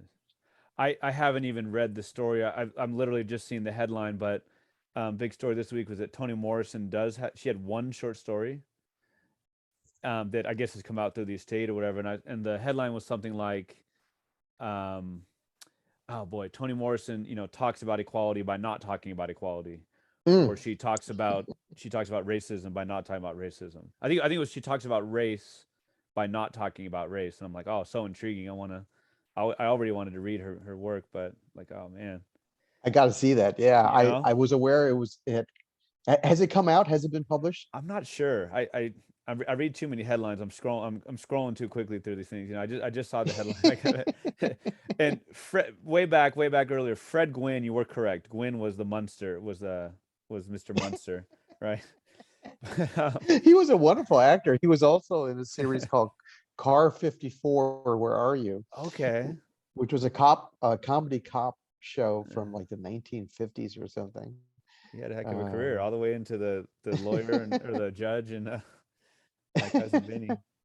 He was also in. He also played a lawyer. He played a lawyer, a big firm lawyer, in one of the, like, I forget what film it was. It was like The Verdict with Paul Newman, or Oh, okay. one of those films from the 1980s. And I remember looking at him, and my wife and I were young lawyers, or were in law school, one or two. And I remember we watched that movie. I'll have to look it up, see what movie it was. And he's talking about summary judgments, and he's talking, and it's so funny because I remember thinking, oh, they had a lawyer consult on this, Yeah, because yeah, he's saying all these things that make sense yeah. Right. about law and motion and practice, and but at the same time I was thinking, that's Fred Munster. That's right. It's hard. The one from your title story, which was so cool because it's one that really made your father laugh. He really enjoyed it. It is the quote. The line is, quote, "Other than the flying part, Conchita found Moises to be quite normal." And this is the is he levitating? Is he flying? There's a distinction there. Obviously, I mean, Moises seems to be a biblical name, but it really is the magical realism, which with the emphasis on the realism, where it's like, oh, okay, your writing is so good that it's like, oh, all right, like kind of like you do with the old man with enormous wings, Marquez. You're just like, oh, okay, he's got wings. Moises flies. Like, all right, cool. Let's keep going. How did you manage to get? How did you manage to make it not so fantastical and crazy? And not just that story, but a lot of stories throughout the collection. They're not so off the wall that people are like, eh. When you grow up Mexican, hearing Mexican-based stories, the concept of magic feels very real. And I grew up hearing so many stories that essentially blended the other world with our world. I see. Yeah. And so it was already, I think, part of my DNA. I remember there was a story my grandmother told when she and my granddad bought their house by USC on 25th Street near Vermont. And they moved in. And she says that they heard all kinds of noises in the basement. Uh-oh. And not just like mice or rats, but like trunks being pushed, like noises, like big noises. So they did they asked around and they talked to a real estate agent, trying to figure out what's going on. And it came out that the prior owner had hung himself in the basement. Whoa. And had set fire to the place, and that the house had been rebuilt. And this was a house that was built like originally in the late 1800s, so it was like the old kind of Victorian. It's a beautiful place, still there. And so they had the priest come over to bless the house. Of course. And my dad was there, and my dad also recounted the story. My mom was there, of course. The family was there. They blessed the house. And then the noises stopped. So these are the kind of stories that I grew up with. So in some ways, the reality that imbues my stories is very open to magic. Very open to magic. And the magic I think seeps in very naturally. And in fact, the magic, I think, as true magical realism should, the magic elevates the reality. Right. And the fact that he could fly kind of elevates in that story. No pun intended. Yeah, no pun intended. Elevate his humanity. And also the humanity of Conchita, and how she has to deal with the reality of relatives and friends and comadres, and how they're going to react to the fact that her man has a special talent. He can fly. Yeah. But that kind of points to the reality of our lives when we have someone in our family, or we love someone, or someone loves us, and there are elements to who we are, or who our loved one is, that maybe doesn't quite fit with what's acceptable to the community or Right. to the church or to your mother-in-law or whoever it might be. Right. And so so it kind of points to that reality, Mm-hmm. which I think we have all dealt with. Well, yeah, even Conchita, a lot of the themes throughout the collection are like the agency of women or sometimes lack thereof. But she's out there. I Mhm. kind of picture her maybe 40s or 50s and, unmarried and kind of like unworried, you know, Unworried, yeah. And yeah. well, actually, she is 62 years old. It's funny. When I wrote, 62. yeah, when I wrote this story, I was in my 40s. I'm now 62. I'm now her age. Exactly her age. Yeah. And she's a beautiful, vibrant Mm-hmm. woman who does not need to get married, Right. has no reason to get married, Right. despite the pressures from the Catholic Church and her family. Mm-hmm. And her younger sister, who's slightly more traditional. I mean, she's a Yes. businesswoman, but she's married with kids, Right. you know. And so one of the things I have found that in writing and then meeting people who read my work, um, a lot of women of a certain age really like that story. They Mm-hmm. like the fact that Conchita is very sexual. She loves her sexuality. She's not ashamed of who she is No, she's not. at all. No. And in fact, that story was included. It's part of my novel, The Book of Want, which is about Conchita and her family. Mm-hmm. And I adapted that novel, The Book of Want, into a stage play, Oh, cool. and it was performed in a reading. We had a ton of great Latinx actors, and the whole the woman who, the actors who were playing these roles, they loved the fact that most of the characters were women in that play, and they're all different backgrounds, all different kind of people, and they Mm-hmm. all had agency, whatever they were doing, Mm-hmm. whether they were more traditional or more feminist, they all had agency in their Yes. lives. So, and I That's think that's cool. important because I grew up in a family with a lot of strong women. I have Mm. two older sisters. I'm sorry, I have an older sister and a younger sister, but they're both very Right. strong women, very Right. smart, Right. and Right. very, very wonderful. And my mom is just an amazing woman. And my grandma was Isabella. She was just amazing. She was one tough woman. Mm. She was a widow at age like 50, and Yeah.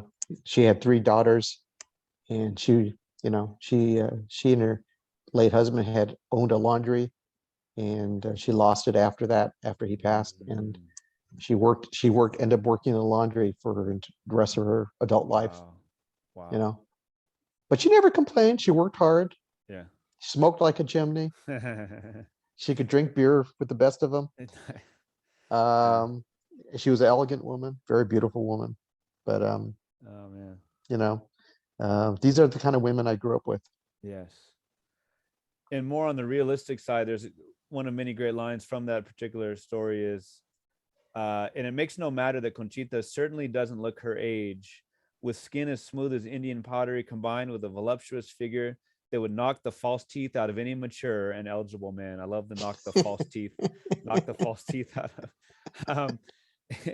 In some great characters in a couple of the stories, or at least one that I'm thinking of, and well, the first one, that it has like that second person command, how to date, like a Lori Moore type thing, or like a certain writer on the East Coast whose name I shall not mention, who's a Dominican American writer, right?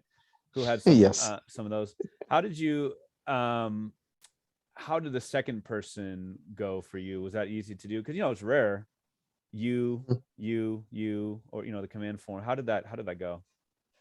Um, yeah, I've only used the second person a few times. I think you need to be careful with it to use the second person, because it can sound a bit too contrived. Correct. But it seemed to fit. It seemed to fit with the story, but also the story goes back and forth between Mm-hmm. the you, and then It does. telling the actual story, and then there's dialogue, but sometimes I think the bigger question for me when I write a story Mm-hmm. is, do I use present tense or past tense? Okay. Um, I just wrote a story that is making the rounds right now that is all in present tense. And, instead of saying, Jose walked down the street, it's Jose walks down the street, so everything's in present tense. And it, for that particular story, it creates an urgency, to the storytelling. And it places it right now. It's happening at this moment. But I don't do that very often. I do it only a few times. The story needs to lend itself. The other thing I do with short stories is I always begin with the title first. Sometimes I will think about a title, think for the correct title for weeks before I even write one word of the story. And 9 times out of 10, or even more, maybe like 95% of the time, when the story is completed, the title stays the same as what I had originally put onto that document. I never begin a document. I never have on my computer a document titled XYZ story because, insert title later or whatever. I always have a title. And for me, titles are really important. Titles can do some very heavy lifting. They set the tone. For me, they sometimes the title is just the name of the main character, like Belen, and for me, sometimes that's a very powerful thing, just to have like the name of the because you think about a book like that, Pocho, right? That's the nickname of, or the term for the main character. I feel like for me, it's just part of the creative process to have the title. And I struggle with titles because I want the reader to feel like the title means something. It's part of the game we're playing here. Sure. Like one of my titles, The Plume Serpent of Los Angeles. I thought long and hard about what was I going to call this, and I realized, the Plume Serpent, even though that's a translation of what Quetzalcoatl is, right? I felt like the Plume Serpent, it just sounded, the sound of it. Yes. The sound of it was just so beautiful. The Plumed Serpent. So that's how you ended it. That's how you ended that story too. Well, you ended with the long name for Los Angeles, the yes, name, yes. right? Like a lot of the stories are fairly minimalistic. Like some great characters, like the Tina's Cafe. You talk about titles. It's about Tina's Cafe, and that's the one with the 6 fingers, and the ending. It's a pretty simple, straightforward story, but it's so deep. Things about like otherness, and I love how the I forget his name, but I love how the guy who's supposed to help with the mud and help with his finger, he's like, this is gonna work, this is gonna work, this is gonna work, and then when it doesn't work, he's like, screw it, like, let's have a beer. He was like, he was known to be like, he's gonna fix it, everyone knows he's gonna fix it, he's like, I can fix it, and then he does, and it's like, anyways. Yeah, Tony, right. who's basically a curandero who can do magical things with mud. That's Pero no puede curar the kid, right? The guy. No. And then he asked, why can't he have surgery? And the dad says insurance won't cover it. Why not? Right. Well, because the insurance basically says all the fingers work, so it would be cosmetics, therefore we don't cover it. And he says, I think he says pendejos, Right. Yes, exactly. I think that's a lawyer in you too. That's so cool. There's such a mixture in that story and the others of history. In curandero, is more like traditional, and then more of like, premiums and insurance and all of that. There's Don de la Cruz, from like the old, I don't know, California families, and Malibu before it was Malibu, like with way back in those days. And you end one of the stories, Senor Sanchez, was simply, that's a long time to be speaking, no? And so I do, in that way, I do see a lot of the great Hemingway, like these lines that are so understated. And I love ending a story with a question, Mm. because that Oh. really gets the reader to be thinking. I Hemingway, there's some stories that I absolutely love. I'm not a huge fan of his books, but just the simplified ones and the ones that end with questions. There's also a Hmm. lot, you use a Hmm. lot of sayings. You talk about how a title is, kind of informs the story. One of the lines Hmm. was "El amor quita el hambre," and that ends the story. Was that something where like you came up with that first and then kind of went backwards? Do you remember? I'm sorry, I'm forgetting the story. Um, Let's see. I forget what story because I have written so many. I know, right?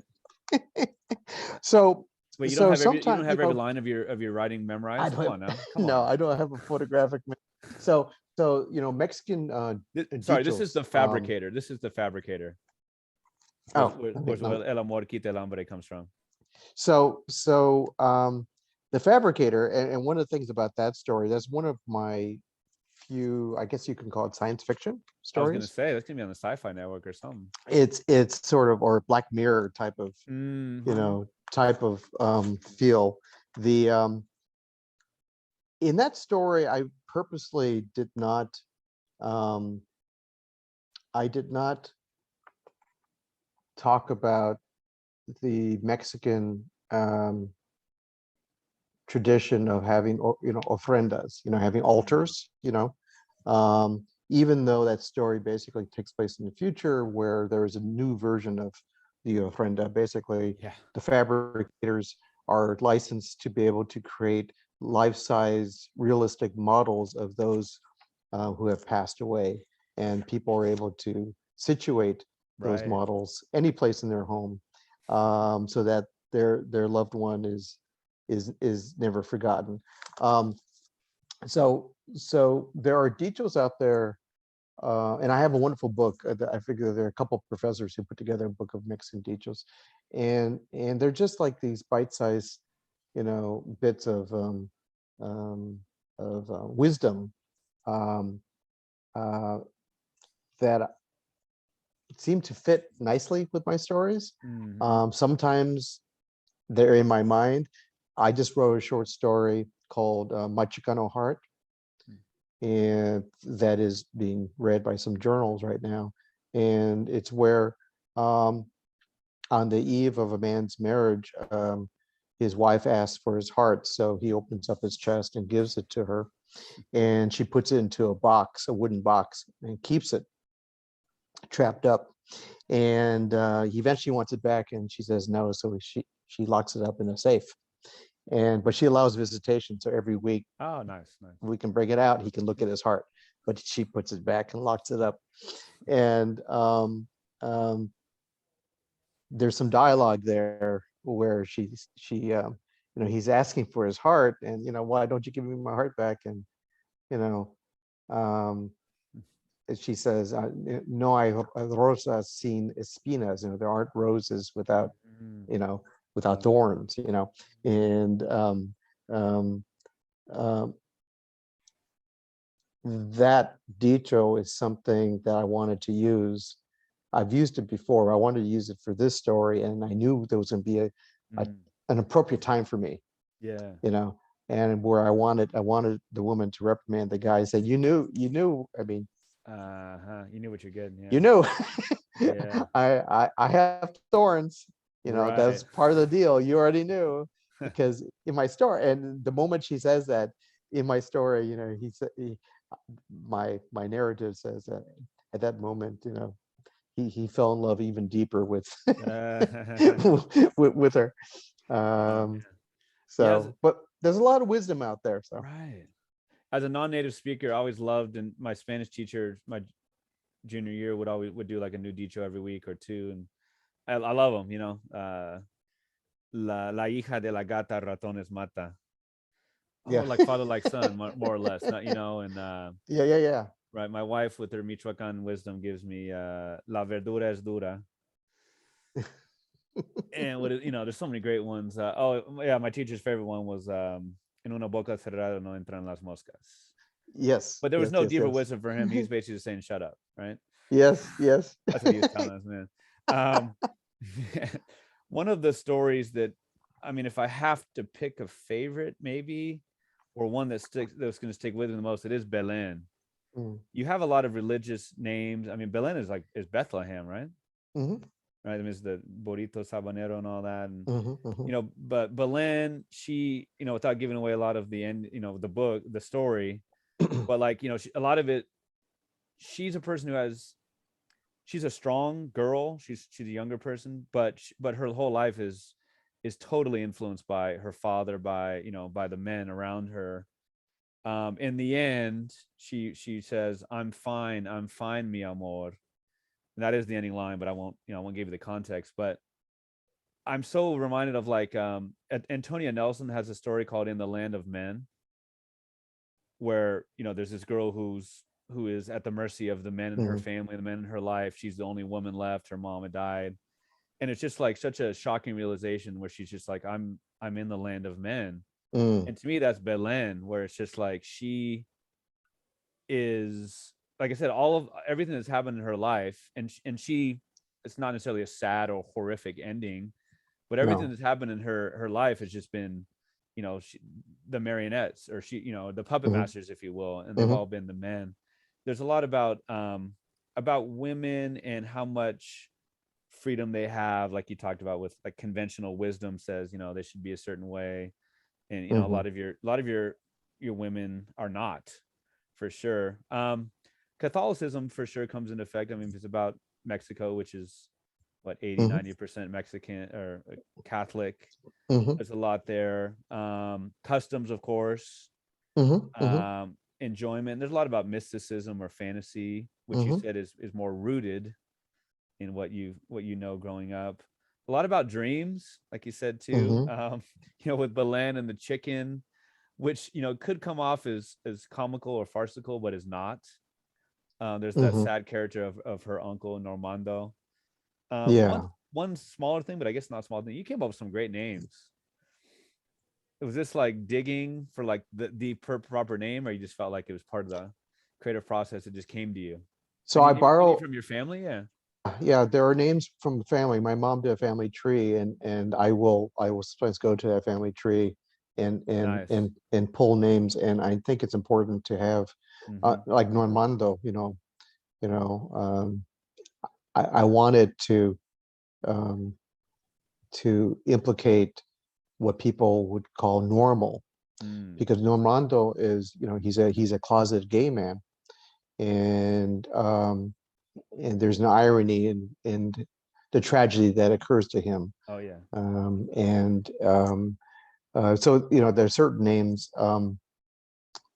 that I think fit nicely within the story. And just so you know, I don't think you've read my novel, The Book of Want. Mm-mm. However, the Belen from that story that you like is the same Belen Oh, from oh, the I love first it. story, Okay. How to Date a Flying Mexican, and she is the grandmother. She's the late mother Right, of right, right, right, right, Conchita. right, right.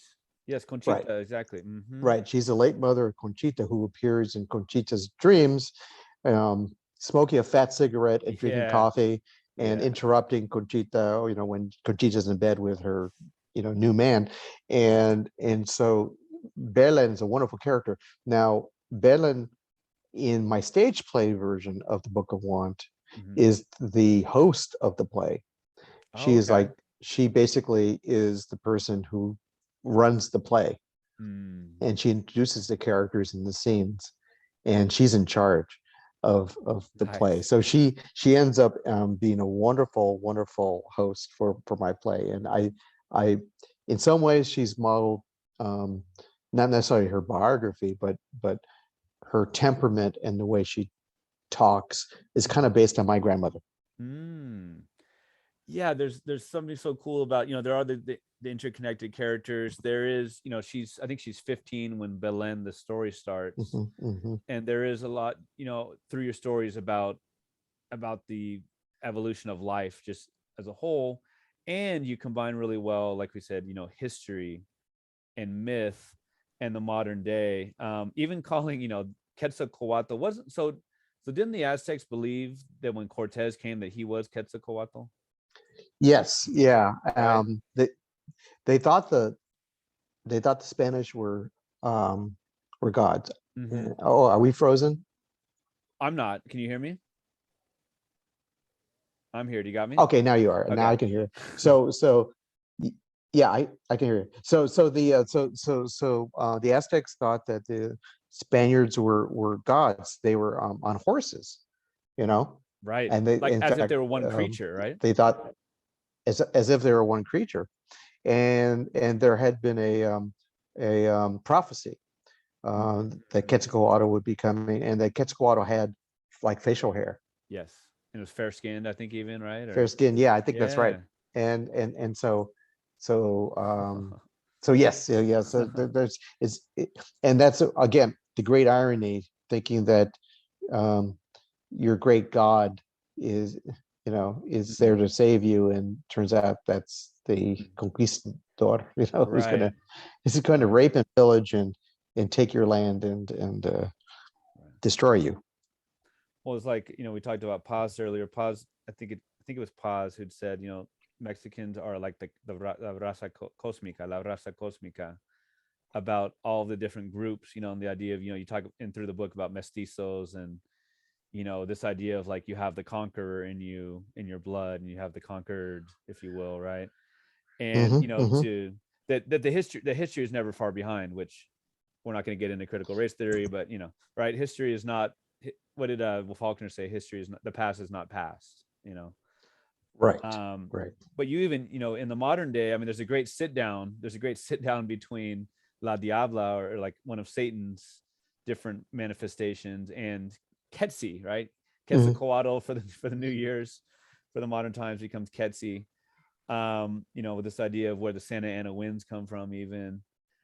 Hmm. Hmm. What a great line that made me laugh out loud and also go, oh, because it was deep and it was also funny. And I mentioned how you meant it. Ketsi, it's talked about how he brought his own form of misery to the world.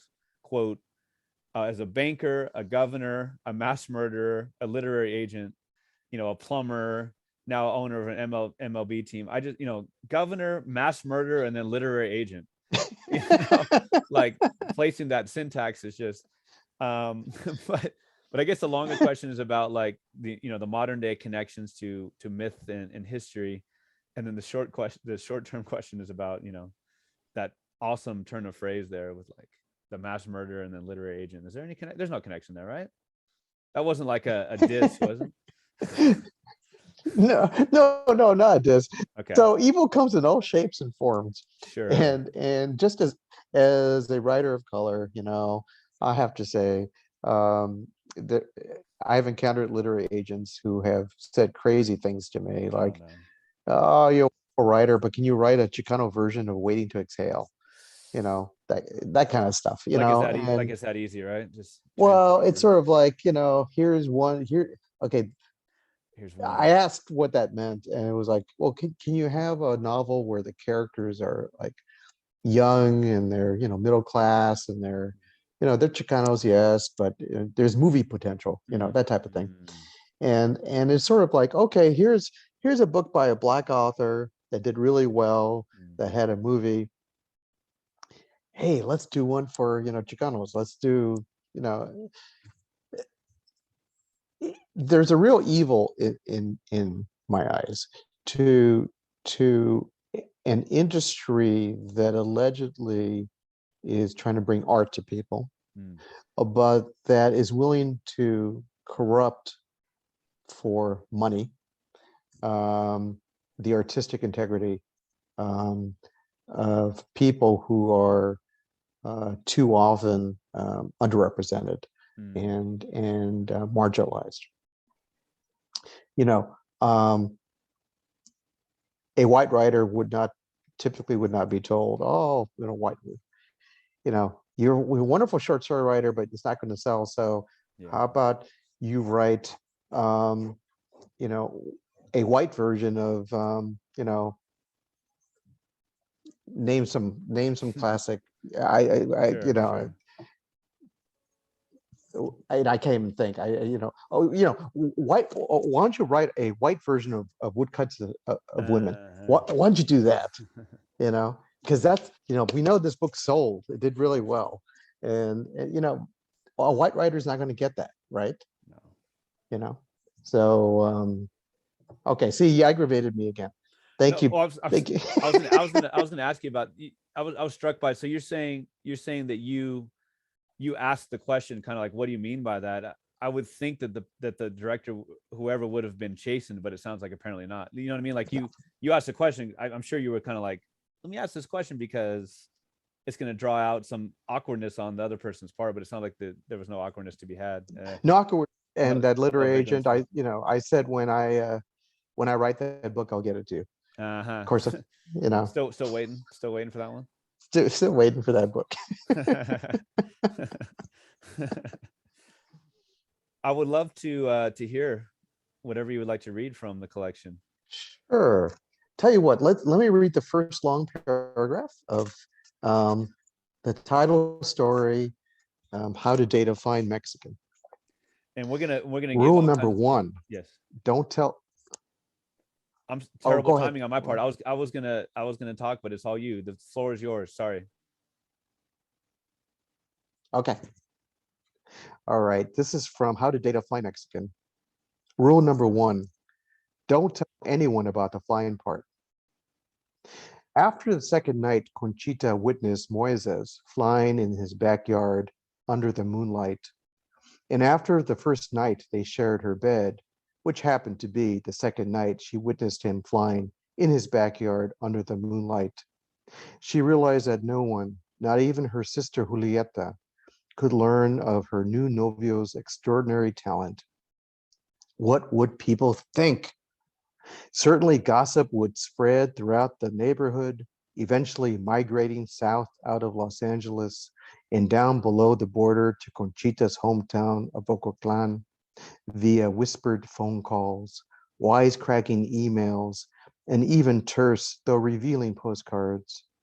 Yes, the chisme would most certainly creep out of the city limits, inexorably spreading like a noxious fog, finally reaching all of her friends and family, who would shake their collective head about poor Conchita Lozano de la Peña finally going loca. And of course, they would proclaim such madness involved lust.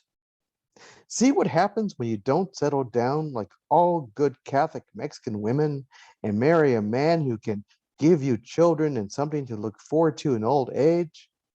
No God-fearing woman should ever enter her sixth decade of life, as Conchita had 2 years earlier, without having walked down the aisle to accept the sacrament of marriage.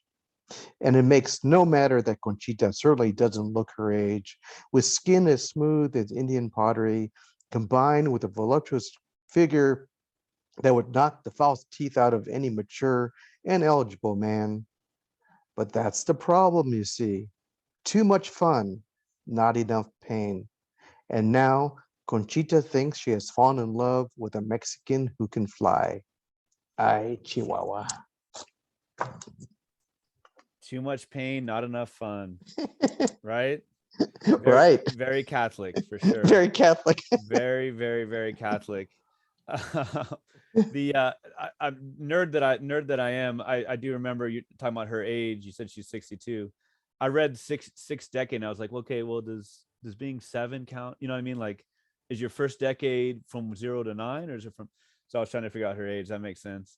But yes, a woman, unbothered, unworried. So there's, yes, there. It's funny when I say 6 decade. To me, that means 6 decades on 6 times 10. But I know there is kind of a debate about, does it mean 50 years or 70 years? Or I overanalyzed it. I just overanalyzed it. There's nothing. Keep it simple. I mean, from Quetzalcoatl, Quetzi, to Belen, to shout out to Ocotlan. Oh, by the way, do you know if Ocotlan has read the collection? Has it made its way down to your home, to your mom's home area? Your grandma's I home don't area, know. I don't know if it has. I think my relatives know I'm a writer, but um, this is one of the things that will shock, I think, non-writers, is that most people don't care if you publish books. Ah, It's only really close, like your mom and dad. They get mm, very proud, or siblings. Um, but I don't think people understand the work that goes into it. Did you know mm. that the sister city of Ocotlan is Oxnard? Okay. Are there a lot of what would you call a person? What is it? Ocotlateco or Ocotalatano or I don't know. yeah. My mom never, I don't remember my mom ever saying, um, but apparently they are sister cities. And like, I read it someplace on the web that Mhm. they have, they'll send each other gifts, and Oh, there's okay. like a recognition between the two cities. Oh, that's pretty cool. And I'm not certain if a lot of people, migrated, Right. you Or if know, it's totally random. or totally random. I wouldn't be shocked if there's a fair amount of migration that did occur, because um, my family came, a lot of my family came from there, so Yeah. to LA, so I wouldn't be shocked. Well, besides getting the Spanish translation into the hands of the people there, what else are you working on? Mhm. What else do you have coming up? You said you have a lot of stories out there on submission. Mhm. I know you. I mean, playwright as well. What's bubbling for you? So I have an essay coming out shortly, with Alta Journal, as Okay. I said, on Great a magazine, great poem journal. by wonderful magazine, Hmm. on a poem by Natalie Diaz, and that should be dropping soon. First online, then hopefully in print, I think. And then I have started, a series of short stories that all focus on love, Hmm. on some level. Even the one where I've annotated the obituary, because there's a deep love story between that main character who had passed, and her Hmm. husband. So I'm thinking what I want to do is continue writing short stories focusing on love and all its many splendors, and eventually complete a new collection, Nice. um, and using the story, My Chicano Heart, as the lead story, Okay. um, for that collection. I also want to adapt a couple of my stories for the stage. I want to adapt Good Things Happen in Tina's Cafe Nice. for the stage.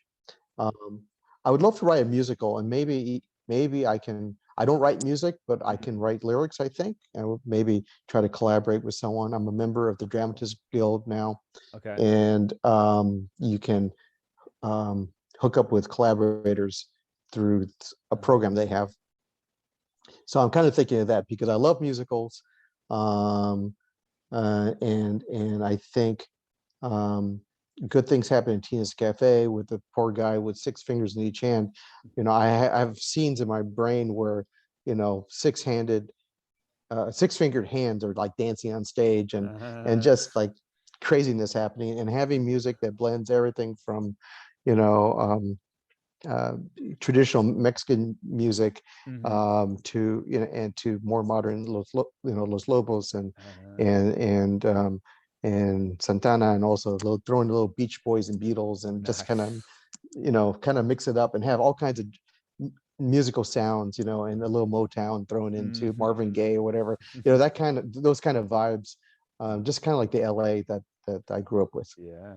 Oh, So wow. those are things I'm working on, and I hear footsteps. I'm 62, so I got more stuff to Mhm. write. I just got more things I got to get out there. Well, so glad to read the latest, and it's coming out February 22nd. And and February, yes. I know you're not new to it, so it's not the first time, but I know you got to be have those good butterflies. Fingers crossed. We got one good review so far from BuzzFeed, Nice. and we're hoping for some other good reviews. And um, our book launch is February 23rd, virtually, with Vromans, and Dr.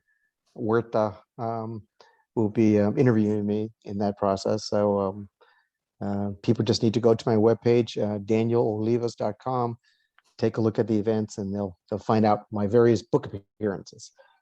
Oh, very cool. Well, I'm gonna make sure to, in the series notes or the episode notes, to put all the info, and I hope I can take part in the February 23rd, that launch there.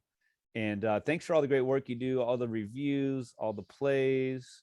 Your collection is one that's going to stick with me for a long time. I'm going to talk it up to anybody who will listen, and even people who won't. So congratulations, and thanks again so much for your time. Well, Pete, thank you for all your time, and I'm happy to drop in as a guest in any classroom. I've done that before. Oh, I love it. So where my books are being taught to students, I love talking to students. I think it's important to encourage them to tell their stories. Well, so I'm gonna definitely get my hands on a couple copies and have that in my classroom library. And one of those where it's like, if a student has nothing to do, they're done with their tests, it's like, oh, hey, give it a shot. And short stories are the perfect way, right? They're going to read that first story and they're going to be hooked. They're going to be That sounds great. absolutely hooked. Thank you, Appreciate your Pete. time. And this will not be the last time we talk, whether it's through the classroom or maybe when your next collection comes out. Sounds good, Pete. Thank you for all that you do. I appreciate it. Appreciate you. What a pleasure it's been to speak with Daniel Olivas. Continued good luck to him. And please subscribe to the podcast on Apple Podcasts. Leave a 5-star review. Please mark your calendars for February 22nd. Get on it with the book. You can also ask for this podcast by name using Alexa. Find it on Stitcher, Spotify, and Amazon Music. Although we're not in the business of giving a lot of money to Bezos. Follow me on Instagram, where I'm at Chills at Will Podcast, or on Twitter, where I'm at Chills at Will PO1. You can watch this and other episodes on YouTube. And please subscribe to the YouTube channel and podcast while you're checking out this episode. This is a passion project of mine, a DIY operation, and I'd love for your help in promoting what I'm convinced is a unique and spirited look at an often ignored art form. The intro song for the Chills of Will podcast is Wind Down instrumental, and the other song played on the episode is Hoops instrumental by Matt Whitehour. Both songs are used through archesaudio.com.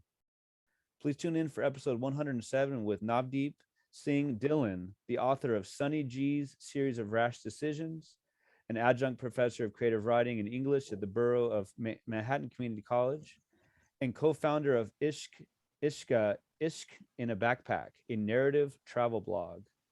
That episode will air on March 8th. For now, thanks again for listening, and I hope these quarantine days bring you texts by writers with mad skills like Daniel Olivas, whose work gives you chills at will.